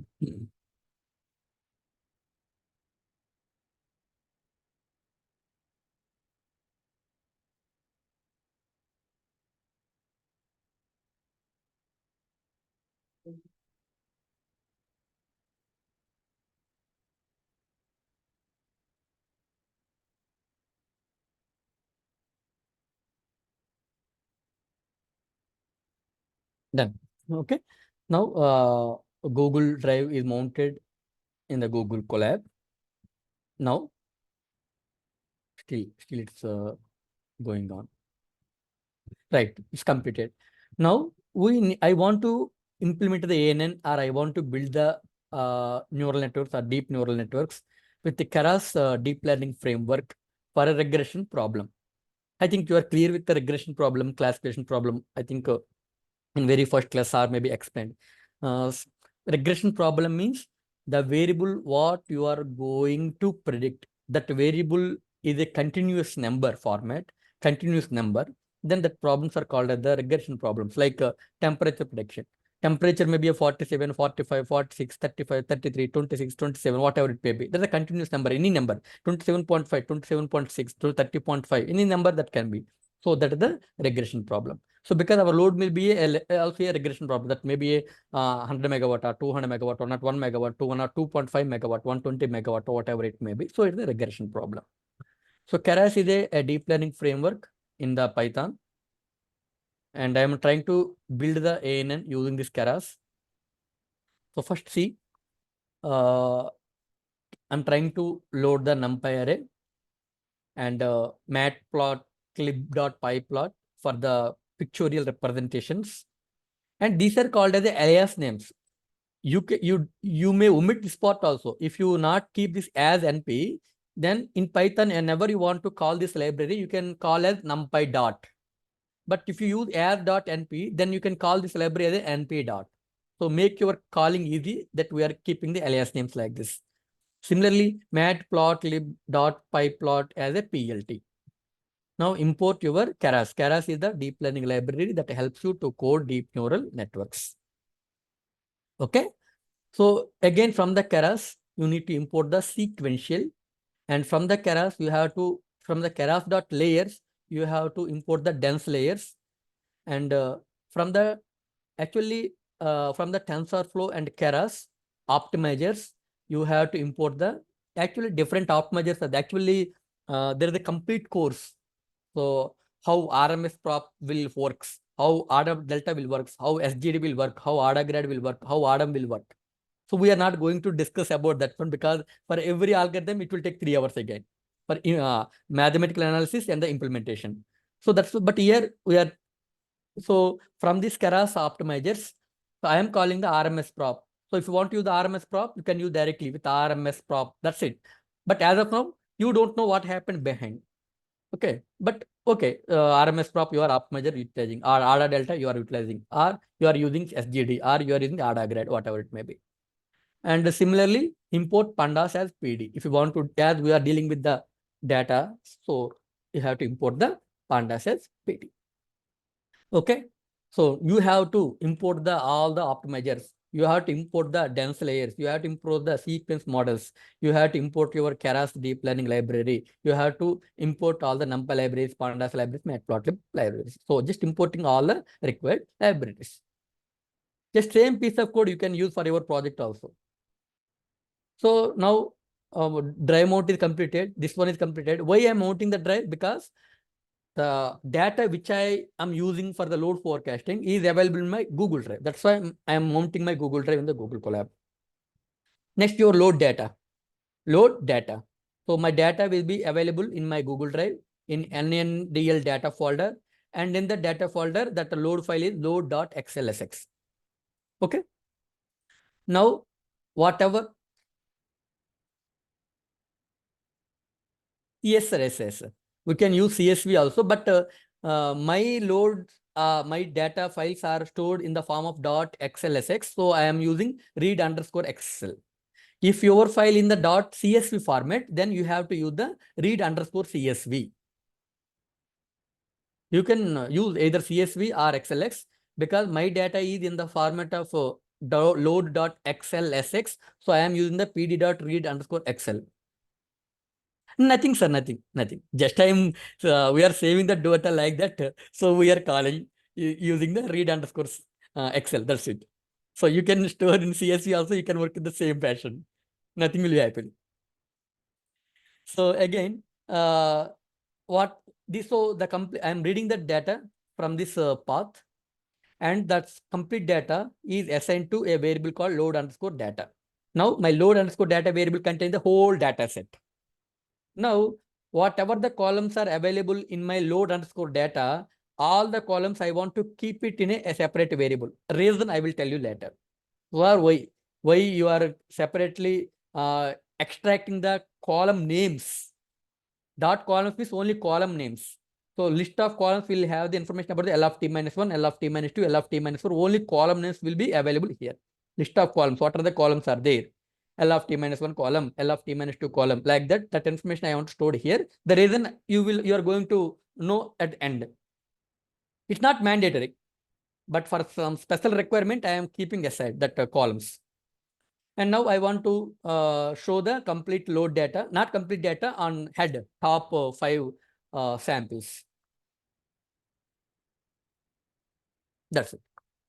So we are getting all the things now. Okay, data file. So data loaded, data, we read the data and store the data in the variable load_data. Now, just only, it's not about, actually I'm trying to identify what is the minimum value and maximum value against every feature. You can use the data.describe also. If you use the load_data.describe, it will give the maximum and minimum values also. It's not optional, just I am writing this one. It will print them. So for the feature L of t minus 1, minimum value is 12,030 around. And maximum value is 15,096. Similarly, for P of t minus 1, minimum value is 598 and maximum value is 20,000. Just I am trying to extract the information of the minimum value and maximum value against the every feature in a data set. So even though using the load_data.describe, also you will get the minimum value, maximum value for the every column. Here, I'm taking the few more parameters. This is also an optional because at later part of time, later part of the code, I require these values. I'm writing this code. What I'm writing here is we have the target column, right? Target column is load column. In the load column, so what will be the minimum value and what will be the maximum value I'm extracting. Similarly, we have the price information. So what is the minimum value of the price information? What is the maximum value of the price information I'm extracting? All the values are printed here. So for the load, maximum is 1229. Sorry, minimum is 2029, maximum is 15,096. For price, 598 minimum, and maximum is 20,000. So this not required for your project maybe, but later part I require, that's why I'm extracting separately. Now, if you use the data.describe, you are able to get these maximum minimum value of every column, minimum values and maximum values of every column you can get. And I don't want to, so you can see missing value treatment. If there is any null values are there, I'm checking. My data set name is null, any, I'm checking. False, so no null values are there, that's fine. Dot sum, it will give the count number. All are zeros, that means no null values are there, that's also fine. So if there is any null values, if you run this code, then that will be imputed with the prefill values. But there is no null values, nothing will be happened even though if you run this code. Because there is no null values. If there is only null value, then it will be replaced. Right. So coming to the outlier. Again, you have the box plot. So looks that many samples are coming out of the box, but I want to keep it as I said that no, there is not a compulsory, not mandatory to remove all the samples. Few samples may be coming out of the bond because of some special occasions also, loads. So I don't want to keep as it is. I don't want to go with outlier treatment, all things, just I'm observing all the things. So I don't want to touch anything. Now, data normalization. This is required, right? For my data, it is required. So min-max scalar method and creating an object and transforming the data into normalized data. I am going fast because we already covered. So now all the data are converted between the 0 and 1s. Normalized data. And now data split. Now data split. So data split equal to, so first you have, actually see, this complete data after normalization, this complete data is formed in the form of an array, in the form of the matrix. Okay, now I want to reconvert into the data frame model. I want to keep in the normalized data only, but in the form of the data frame. So to store this complete matrix as a data frame, these 2 lines of code I am writing. Okay, so now data set is a variable which holds the normalized data as a data frame. So PD, pandas, PD dot data frame.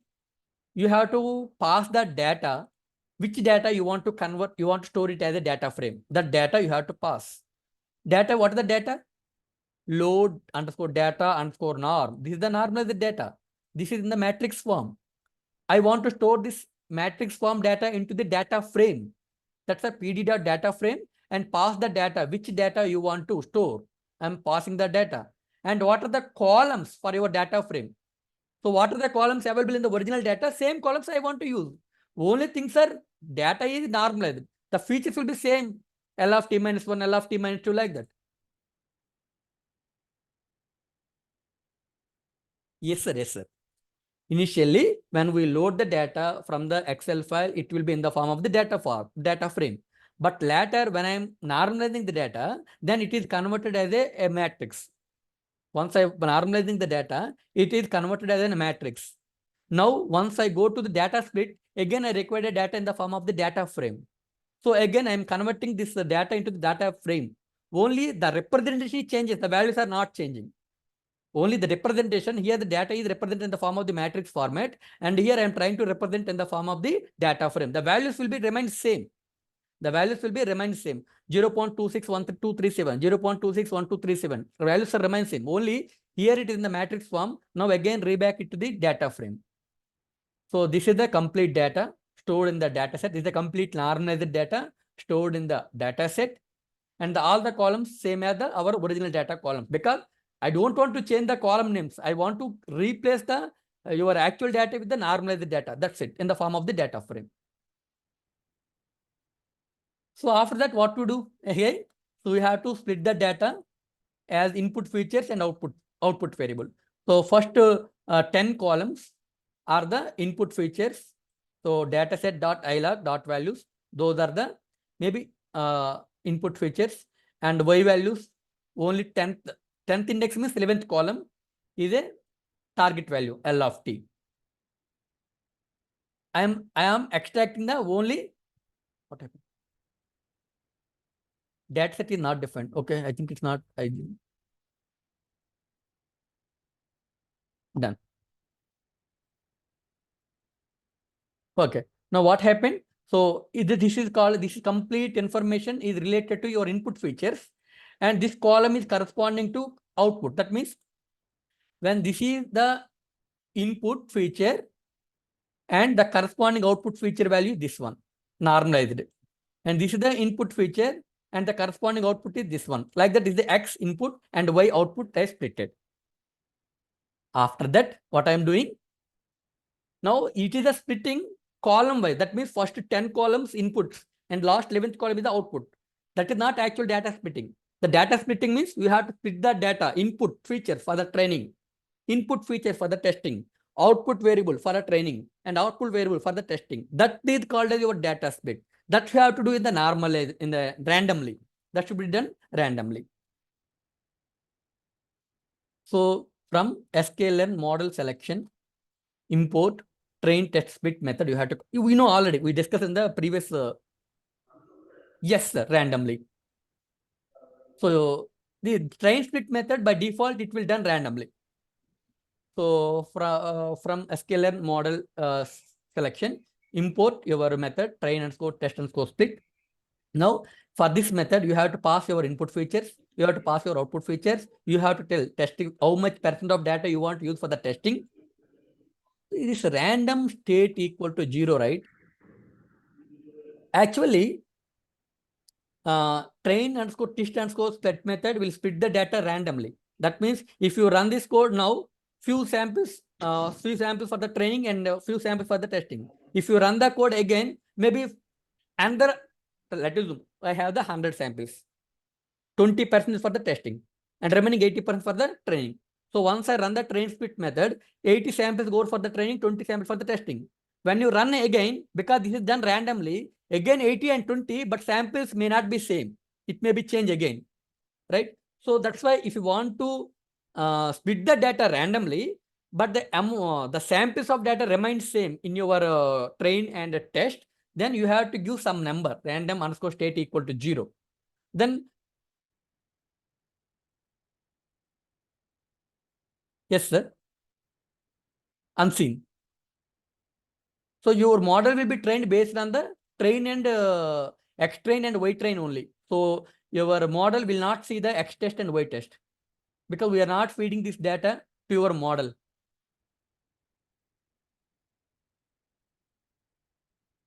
Test data set is unseen. Till now, we are not giving the randomly for X train. I will explain.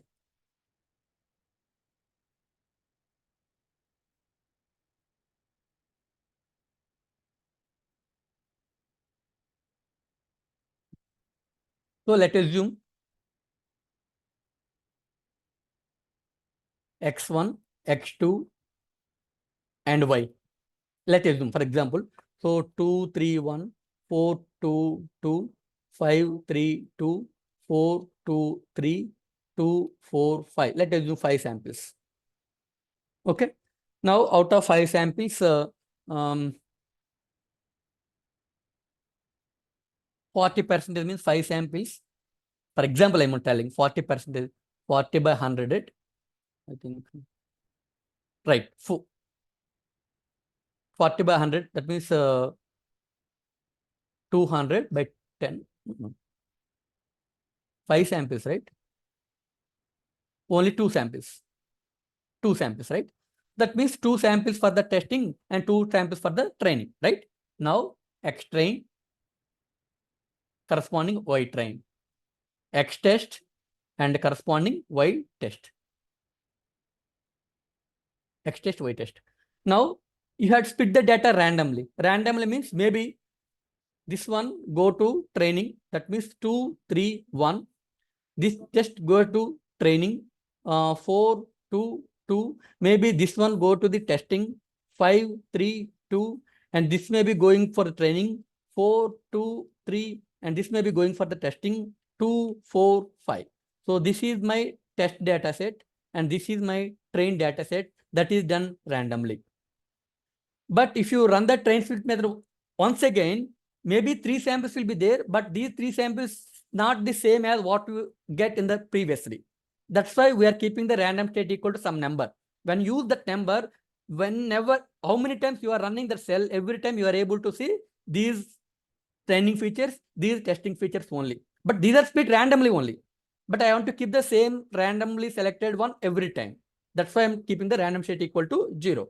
But your question is that, not that one. You said that, so this is done randomly. X train is randomly and Y train, X test, X train, Y train, X test, Y test is both are splitted randomly. Now, definitely, model should, till now, there is no question of model. Now, we are giving this data, X train, Y train data only to my model to train. Train means to update the weights, to update the bias parameters. Right? They are not giving this test data to train the model. That's why this test data is unseen. This test data is unseen for the, because we are not using this data for a training, right? I am explaining the 5 problems in the classroom. In the mid-examination, maybe I will give the one more extra problem that is not seen by the student earlier in the class during the training. So this data is the unseen data, and this is my, during the training, it will observe this data. Based on this data only, your model will be updated. So both, this is a randomly splitted training and testing, and the test data is unseen data for your model that will see only during the validation or testing, not for the training, not update the model parameters.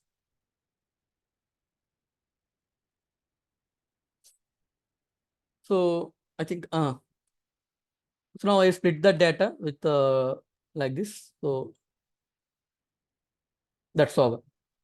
Okay, now I have the X train. That means input features in the training data, corresponding output feature in the training data, input features in the test data, and corresponding output features in the test data, splitted like that. Now, how we deploy the, actually, if you write the own code, it will take more time, and you have to write the, you have to keep more amount of time and more effort also. But with Python, with this Keras library, it will become very easy. So now how we deploy the model parameter, model development, I am trying to define. Till now, it is the data pre-processing, what we discussed in the previous session yesterday. Now ANN model development. So ANN model development, how we develop the model, see. So let us forget about this one. Forget about this one. I am trying to demonstrate in another way. Now I want to, I think you are clear with the ANN, Sir told in the first 2 days. Now, I want to build a neural network model with one input layer and 2 hidden layers and 1 output layer. This is my neural network model I want to design. Okay, done. First, tell me, for this load forecasting problem, you are aware of the data also. You are aware of this data also. I think I will show the data once again. So this is your data. These 1, 2, 3, 4, 5, 6, 7, 8, 9, 10. These all are the input features, and you are going to predict your load at a particular time, right? You are clear with this one. 10 input features and 1 output variable, total 11 columns. Now, my question is, if you want to build, if you want to design ANN model, tell me how many number of neurons will be there in the input layer. How many number of neurons will be there in the input layer?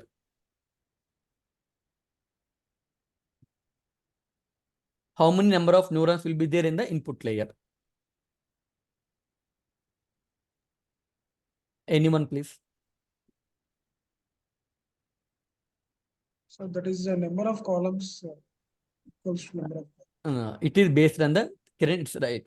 It is a number of input features.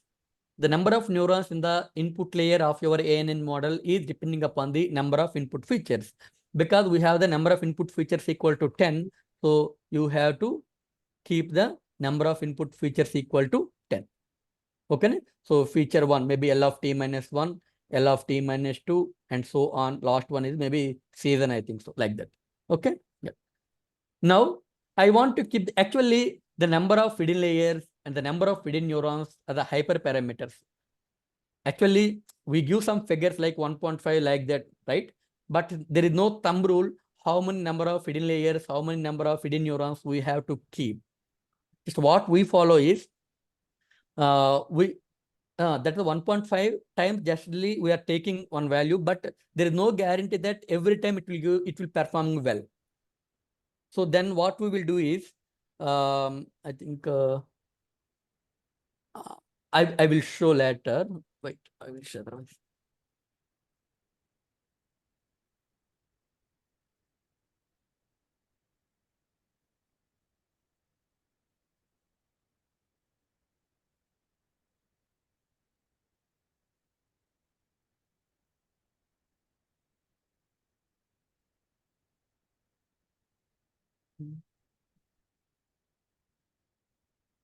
This is the results submitted by the BTech students of my BTech students.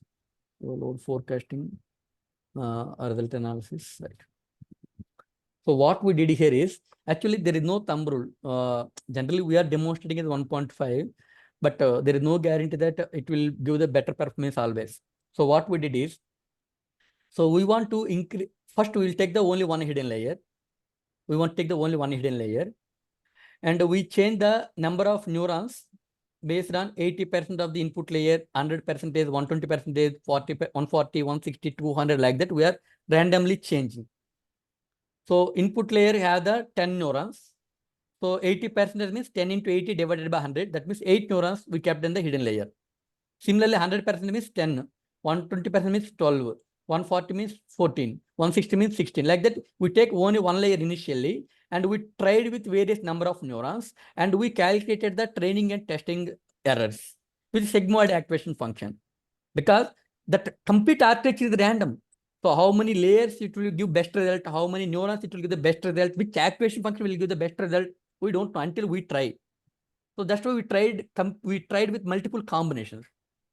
Similarly, we tried with the tan hyperbolic with the same combinations. Similarly, we tried with Swiss activation function. Similarly, with Relu activation function. Among all these things, which give the better testing losses, we take the testing losses as a criteria as of now. There are many other approaches also there. As of now, we consider the only testing losses. So which give the better testing losses means it is a highly generalized model. So that one we consider as the optimal model, right? So similarly, once you identify the, yes, someone. What is the model? I want to use the ANN model. We are discussing about the ANN model, hidden layers, input layers. So this is all about the development of the ANN model. Kiran sir, okay? Any question? So we are using the ANN model. In the ANN model, we have the hidden layers, we have the hidden neurons, we have the input layer, we have the output layer. Okay. So now, this is what we did actually, but we are not demonstrating all the things. But it is easy for you. Once you understand the code, it is very easy, all those things. Okay. So then what we did is next one. So I want to use the, as you said, 1.5, let us assume. I want to use the 1.5 times of the input neurons. 1.5 times of input neurons means, so maybe input neurons are the 10, and 1.5 means I want to use the 15 neurons in the first hidden layer, 15 neurons in the first hidden layer, and 15 neurons in the second hidden layer. So this is the model I want to build. And tell me how many number of neurons in the output layer?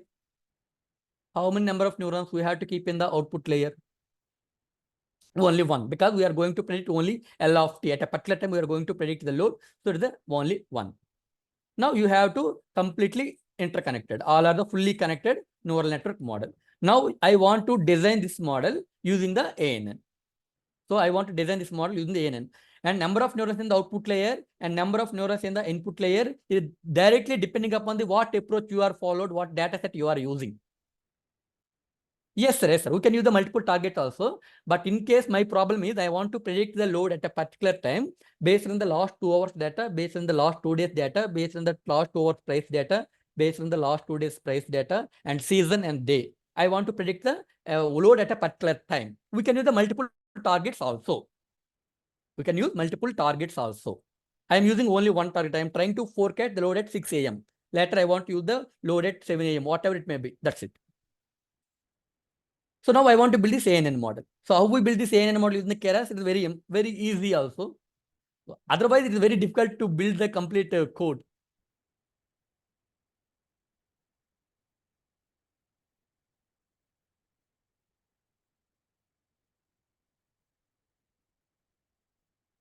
Where it is?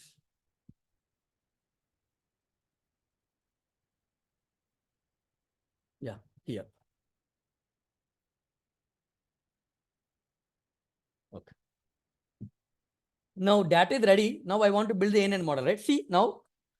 So model, let the Keras, from the Keras, we take this model, a library.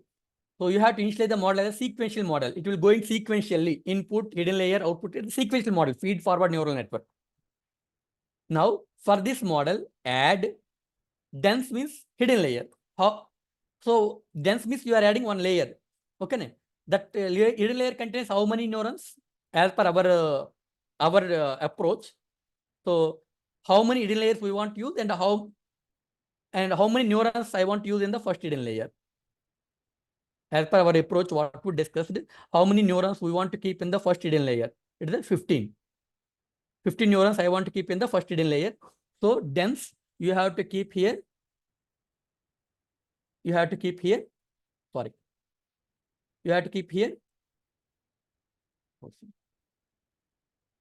15 neurons. Right. Huh? And I want to use the sigmoid activation function. I want to use the sigmoid activation function in the output layer or ReLU, sorry, a sigmoid activation function in the hidden layer or ReLU activation function in the hidden layer, whatever you want. If I want to use the ReLU activation function, use the ReLU. If you want to use the sigmoid activation function, you have to use the sigmoid like this. Okay. So if you want to use the tan hyperbolic, you have to use the tan H. So what type of activation function you want to use, just type that here. Okay. Now this is the 15 activation function in the hidden layer equal to ReLU. No, sir. No. Generally, tan hyperbolic, sigmoid, ReLU, swish can be preferable in case of the hidden layers. And output layer, you can go with the linear activation function. If you were using the normalized data, then you may go with the sigmoid activation function. That's the reason why there is no specific thumb rule. So that's why we are trying to find all the combinations, and we are pasting all my results in the Excel sheet, and later I'm analyzing that one. Finally, I'm coming with the optimal model. Optimal model means yes, these number of hidden layers, and every hidden layer contains these number of hidden neurons, and every hidden neuron contains this is the activation function. So with these all combinations, I got this minimum mean square error. It is the best optimal model. Like that, I have to justify. Otherwise, some people may ask. Actually, initially, randomly I choose one network, like a few input features are fixed, output is fixed. I took one hidden layer, a few number of hidden neurons. Then one reviewer, when I'm submitting the paper, one reviewer asked me that why you took only this one. Then I tried with some other combinations also. Then I post the results all. Then you get some idea. Yes, you tried all the combinations. So finally, it is defined as the optimal model. So that's what I am following. That's what I'm suggesting now. So ReLU activation function. So for hidden layer 15, ReLU activation function. And for this first hidden layer, what is the input? From where you are getting input for the first hidden layer? And what is the input shape otherwise? So for first hidden layer, you got the input from the data set. So what is the data set contain how many input features? 10 input features. So that's why you have to keep the input shape as 10. You have to keep the input shape as 10. Okay. So this is the one layer is added. So this is the input layer. On the input layer, you are adding the one dense layer of 15. Okay. Next, what is our next requirement? So this is the input 10 and hidden 15. I have one more hidden. After this hidden layer, I want to add one more hidden layer. So this hidden layer also has the 15. This hidden layer also has the 15. So then this hidden layer also has the 15. And activation function, I want to use the ReLU. That's it. Okay. 15 hidden layer and ReLU again. Yes, sir. Extrain shape, sir. We have to give the extrain shape here. That is called the input shape. Because extrain shape is the 10 features, right? That's why you have to give the 10 here. Your training features are 10. So that's why you have to give the 10. Input shape is nothing but your extrain shape. 10 features. Next, so one hidden layer, 15 neurons, another hidden layer, 15 neurons. Now, this is not required because I want to build which type of ANN model, one input layer, one output layer, in between you have the two hidden layers. So then I am reviewing this third hidden layer. Now I have the input. I have the hidden layer 15, another hidden layer 15. After that, we have output layer. In the output layer, how many neurons we have? Only one. So output layer, we have the only one. And I want to use the segment activation function for the output layer because my data is normalized data, or you go with linear activation function only, nothing will be happening. Linear activation function also you can try. Right? So that's it. I build the model. If you use model.summary, it will give the complete information about the model. It will give complete information about the model. Right? That's simple. But if you write the code from the scratch, it is very horrible. You have to write the use lines of code. Now just simply execute this one. Now you have this case. So this is my hidden layer 1, this is my hidden layer 2, and this is my output layer. Input features are coming directly to my hidden layer. This is my model summary. Now my question is, why the first layer, that means the input layer and first hidden layer has the 165 model parameters. You can understand. So this 165 represent the model parameters between my input and first hidden layer. This 240 represent the model parameters between my second hidden layer and first hidden layer. And this 16 represent my model parameters between my output layer and my second hidden layer. So why these values are coming? Anyone? At least anyone can tell me why it's the 16? Exactly, sir. So actually, not only weights in your neural network model, you have the bias parameters also to create a more non-linearity. My input feature has the 10 neurons. My hidden layer has the 15. And every hidden neuron has the one bias parameter. Every hidden neuron has the one bias parameter. So one bias parameter, input is one bias parameter. So 15 bias parameters. And weights are, how many weights are there? Every input neuron connected to the one hidden neuron. Every input neuron connected to the one hidden neuron. So 10 into 15. 10 into 15 weights plus 15 bias parameters, that is equal to 150 plus 15, that's equal to 165. So that's how we are getting this parameter information, 165. Out of 165, 150 are the weight parameters and remaining 15 are the bias parameters for the first hidden layer. And similarly here 240. Why it is a 240? Again, same logic. Because in between the second hidden layer and first hidden layer, here also you have the 15. So for 15 hidden layers, you have the 15 bias parameter. 15 bias parameter plus, and these are the fully connected. Fully connected means 15 into 15. That means 225 plus. You can identify the number of model parameters like. Similarly, coming to this next layer, this is between the input and first hidden layer. Next, it is the 240 between the hidden layer and hidden layer, and between the hidden layer and output layer. Between the hidden layer and output layer, how? So here in the hidden layer, how much we have? 15. And output layer, we have the only one. So one means one bias parameter plus, and 15 into 1. Total 16 we have. So like that, we have to understand. Can sir, I am using only one output layer. I think you got it. Right. Only one neuron. So 15 into 1, 15 weight parameters and one bias parameter for the output layer of the output layer. That is the model parameter. That's why we are getting 16 here. We are getting 16 here. So that's how we can build the model. Fine, perfect.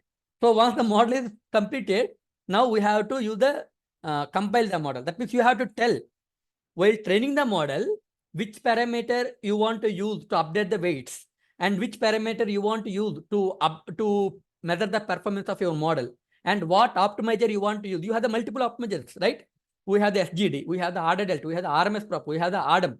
So which optimizer you want to use? So those parameters you have to mention during the compilation. So model.compile, you have to give the loss function.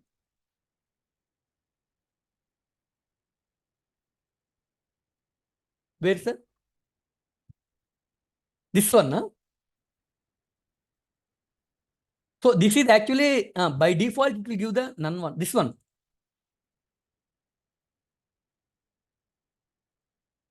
I will check once, sir. This none. I will check.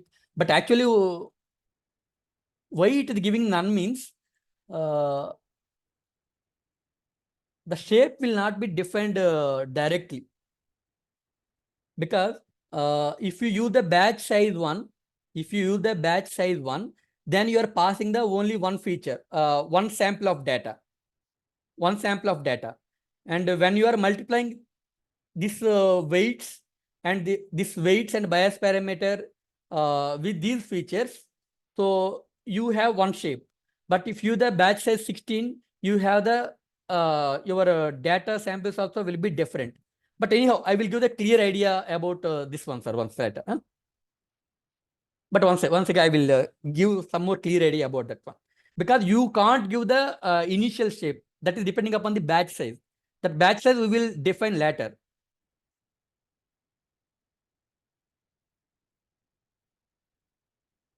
Batch size we will define later. That is important actually. Because if you give the only 10 values with one column, means one batch is you are passing. Accordingly, your shape will be changes, your input shape. This 15 is remains same because you are using the 15 neurons in the hidden layer. But you are using the 16 batches. That means 16 rows and 10 columns at a time you are passing.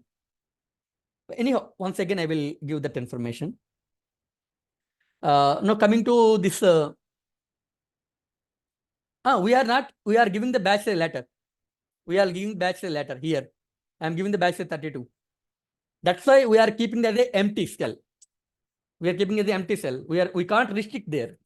So we can't, that model development, they are writing the code like that backend. Keras backend code will be writing like that. That means it will take any type of batch size. That's why they are not giving, they are keeping the none only initially. So compilation here I am using the Adam. So just compile this one. I think you have to clear this one. You have to tell what loss function you want to use, what function you want to use to observe the performance of the model, and what optimizer you want to use to update the weights. And now, one thing, sir. You can train the model without the cell also. You can train the model without this cell also. But why this code is required is, it helps while training. Let's assume over 100 epochs, if you train the model over 100 epochs, your losses will be updated. While updating the losses, it's not guaranteed that your loss will be continuously decreasing smoothly. Sometimes it will decrease, sometimes it may be increases, sometimes it will decrease, sometimes it may be increases. But at end of the 100 iterations, you may get the model error slightly more than the previous one. So if you're not using this cell, then at end of the 100th iteration, what are the weights are there, what are the bias parameters are there, those values only stored as your optimal model. But if you use this code, it will use to save best model true. Save best model true means over the 100 epoch training, at which point you got the minimum losses, those weights only stored in the name of ANN.H5. So you can give any name, but extension should be .H5. Your extension should be .H5. So this piece of code will help you to save your model, your best model out of all the epochs with the name of ANN.H5. You can omit this one. If you omit this one at end of the 100th epoch, so what is the model is available for you, that model will be stored for your final deployment. So just I'm executing this one. Now, after that, now I am trying to train the model. Yes, sir. Yes, sir. That's the reason why I am saving the model as the ANN.H5. It's not good every time to train the model. We have to train the model and we have to save the model and we have to use the saved model, the trained model which was saved already for our real-time deployment. I will show that also. Now I'm trying to train the model because we don't have a time. I don't want to give the best model. I want to give how it write the code, how we build the ANN model in the Python using Keras. Now, history equal to model dot fit means training. You have to pass the X train and you have to pass the Y train. You have to pass the training input data and training output data. And while training, I want to validate the model. So for the validation, I want to use the same test data. I want to use the same test data for the validation, testing purpose.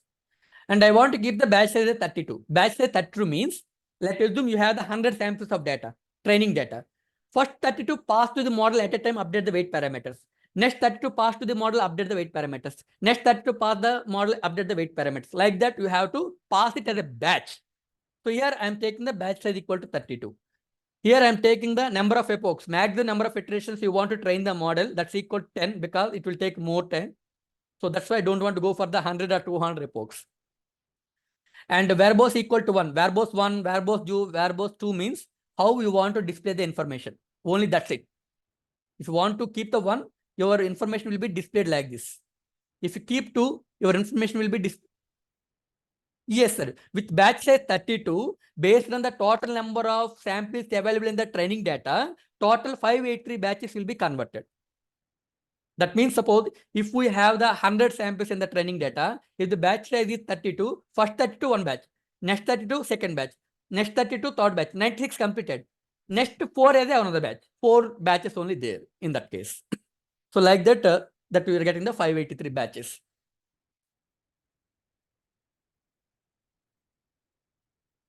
So again, callbacks equal to, if you use this cell, then only you require this, you pass this information.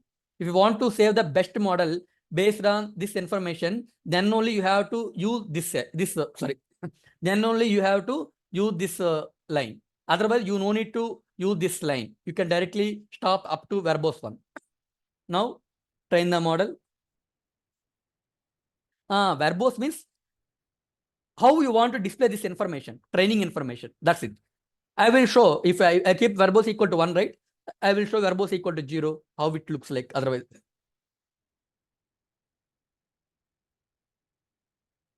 Ten epochs are completed. Suppose if I keep 0, oh no, still running. If I keep 0, so how it will be? Nothing is there. It is training is going on, but nothing is displayed here.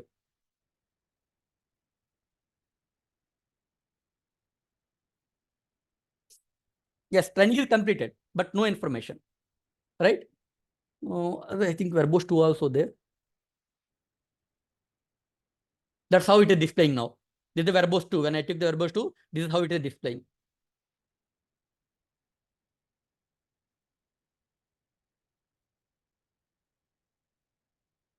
Done.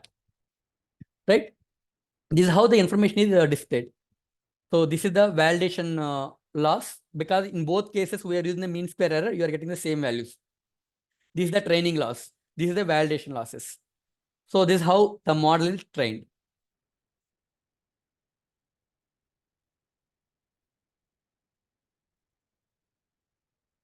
MSE is average of all columns.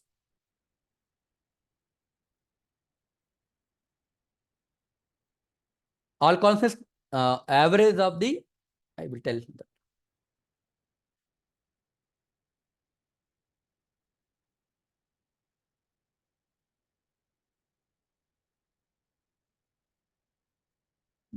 For example, let's assume this is the my batch containing the 32 samples. This is my 32 samples in a batch. This is my 32 samples in a batch. And I have the total 32 input features and corresponding target values. Now I am passing these input features to my input neurons, and I will do some operations, and I will compare with my target values, and I will calculate the mean square error based on all these 32. That's what I displayed there. Mean square error. Mean square error based on all these 32. That means 1 by 32 sigma for all the samples I equal to 1 to 32. So what is the actually value and what is the predicted value whole square? That's how the MSE mean square error will be displayed in that after training.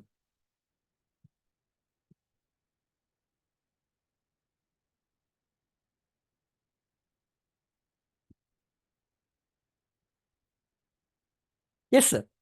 Okay. That's okay. So you are asking about right. So again, same thing will be happening for this 32, for this 32, for this 32. At end of the 583, it take the average of all. Average of all the batches. Final mean square error value.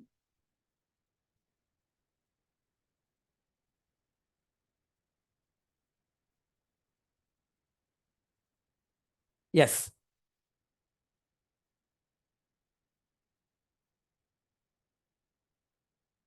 Yes, sir. Both are same. Mean square error and loss. Because we are giving the mean square error only. In the loss function also, we are giving the mean square error only. In the loss function also, we are giving the, that's why we are getting the same value. 0.0018, because I'm giving the loss as a mean square error and matrix also mean square error.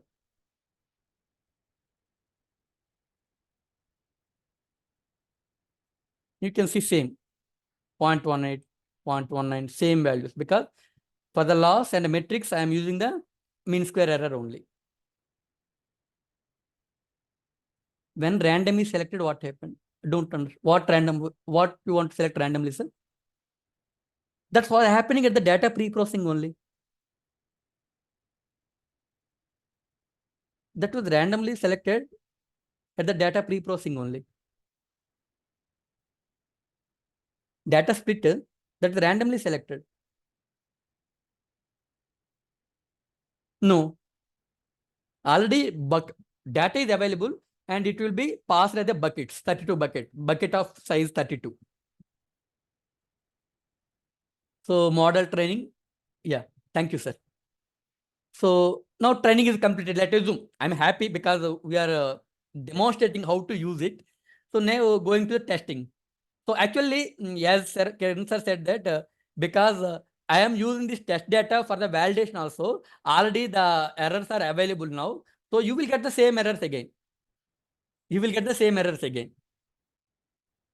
So what model dot evaluate, pass your text input and corresponding text output, and you have to calculate the loss.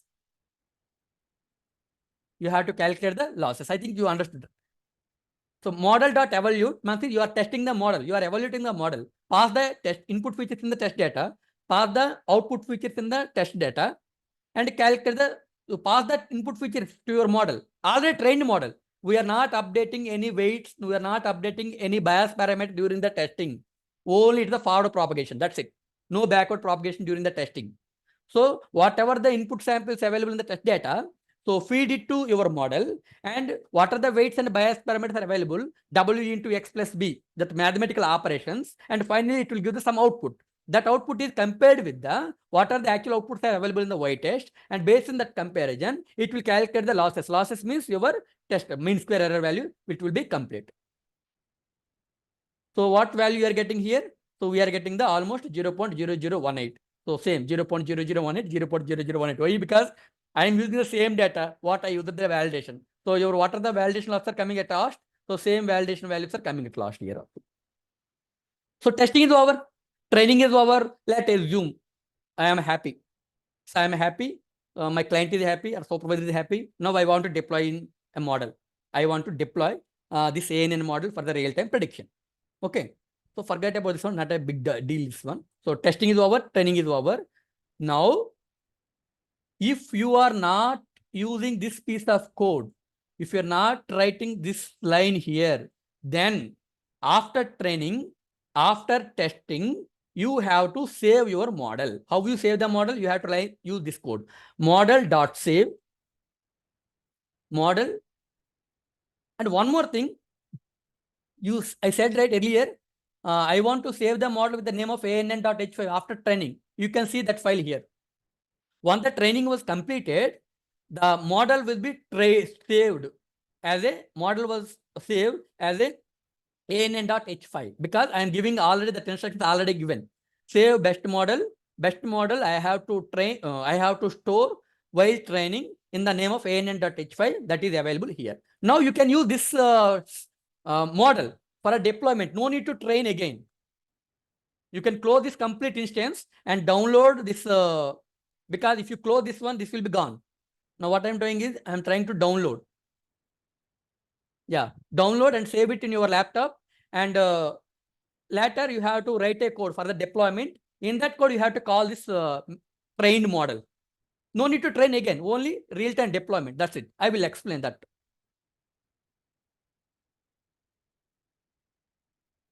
So in case, if this one is not completed, if this one is not written, then you have to save the model.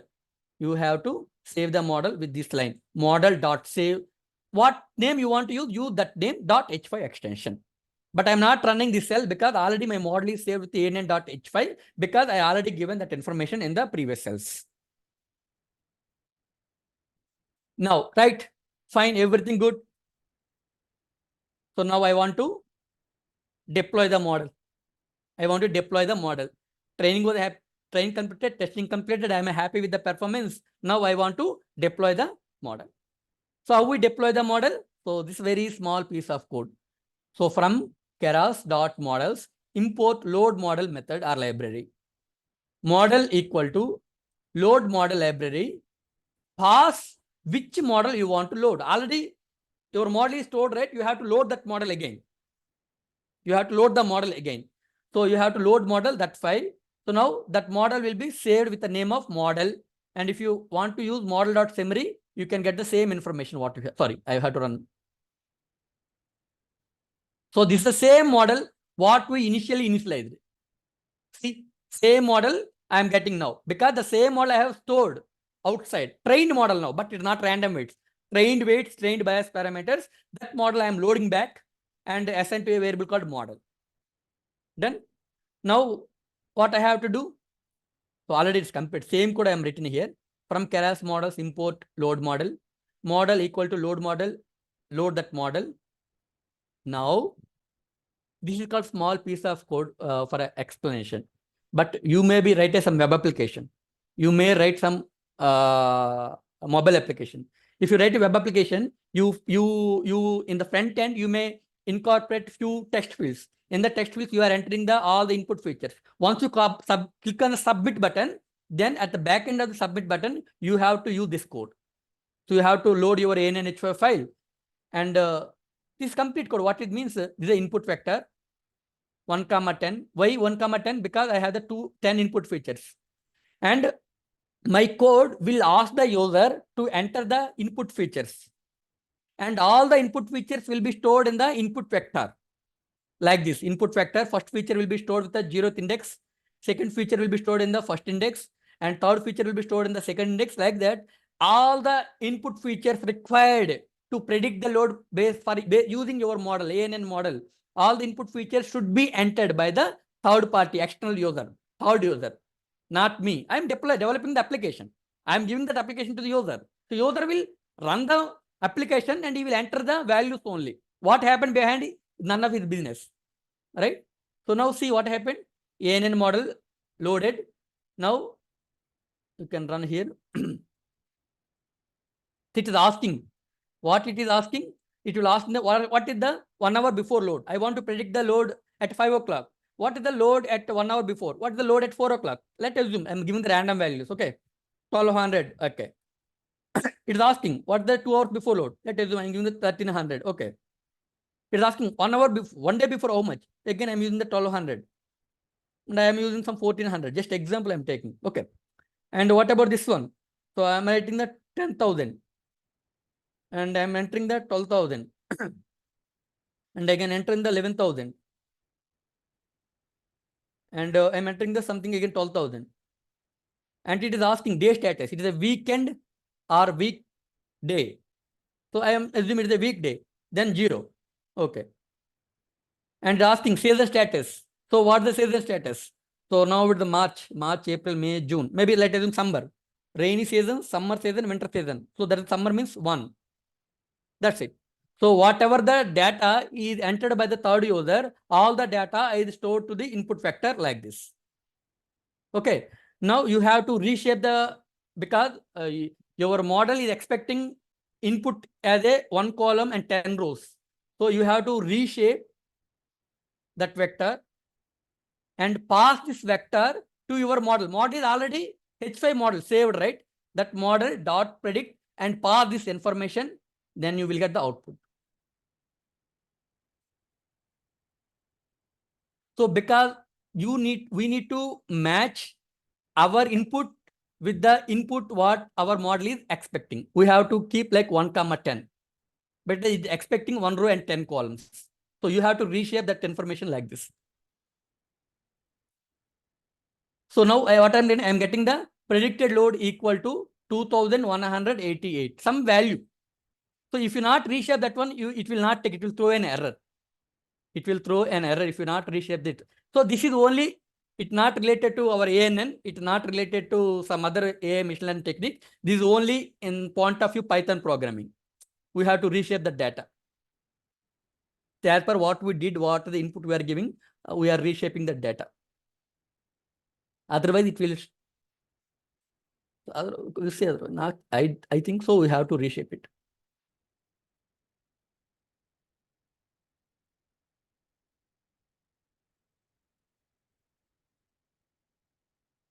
It's showing an error. So we have to reshape the data. So why 10 means because you have the 10 features.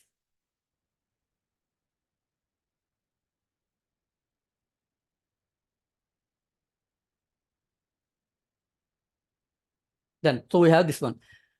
But I have lost. So we are trying to close this one already. The 450. I have only one question. Why I am writing this print statement like this? So why I can write predicted load equal to predicted load of 0, whatever the prediction is coming, I want to print that prediction only. But why I am writing this extension? Anyone? I want to print the predicted load. So you can use the prediction value, whatever coming here, I can use that only, but I'm writing extra something. Yeah. Sir, what is the inverse link? Kiran sir, what is this inverse? Inverse scaling, right? Because we are using the normalized data to train the ANN model. If you are not inverse scale, that is called denormalization, then your ANN model will give the value like if suppose see. For if I'm not using this one, then what happened? It's showing that 0.069. Generally load in terms of the 2000, 3000 like that, but your model is showing that it is 0.069. Then he will be worried. So what it is doing, this model is doing, we know what are the load in our substation, but it's showing as 0.069 because it is trained on the normalized data. It should give the normalized data. So you have to reverse it. You have to denormalize the data. So that's why you have to use this line of code. Now you have this one. So denormalization is nothing but same like. So actually your normalization x norm value equal to x minus x minimum divided by x maximum minus x minimum. So finally x equal to x normalized value multiplied by x maximum minus x minimum plus x minimum, right? So this is the normalized prediction.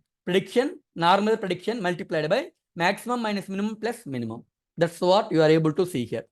Prediction multiplied by maximum minus minimum plus minimum. Then you will get the denormalized value. So this is all about the implementation of ANN model using the Keras. Still, I want to demonstrate ANN using the MATLAB also. So I'm trying to explain tomorrow implementation of the ANN with the MATLAB. And later I will move to the autoencoder and its implementation using the Python. So tomorrow we have a session. Tomorrow is the last day, and tomorrow from 1:30 to 3:30. I think I already schedule is posted in the WhatsApp group. Tomorrow afternoon 1:30 to 3:30. Vinod Kumar sir take a session on the sequence models, and after 3:30 to 5. So I am trying to discuss about the implementation of the ANN using the MATLAB and also autoencoder implementation using Python or MATLAB. Based on the time availability, we will discuss about them.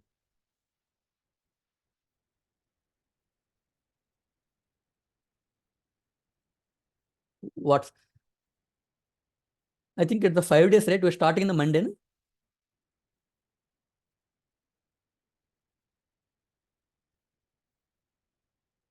So actually, maybe that implementation of the RNN is not possible because of the time lagging. So 5 days is come back tomorrow. Sorry, I will stop sharing.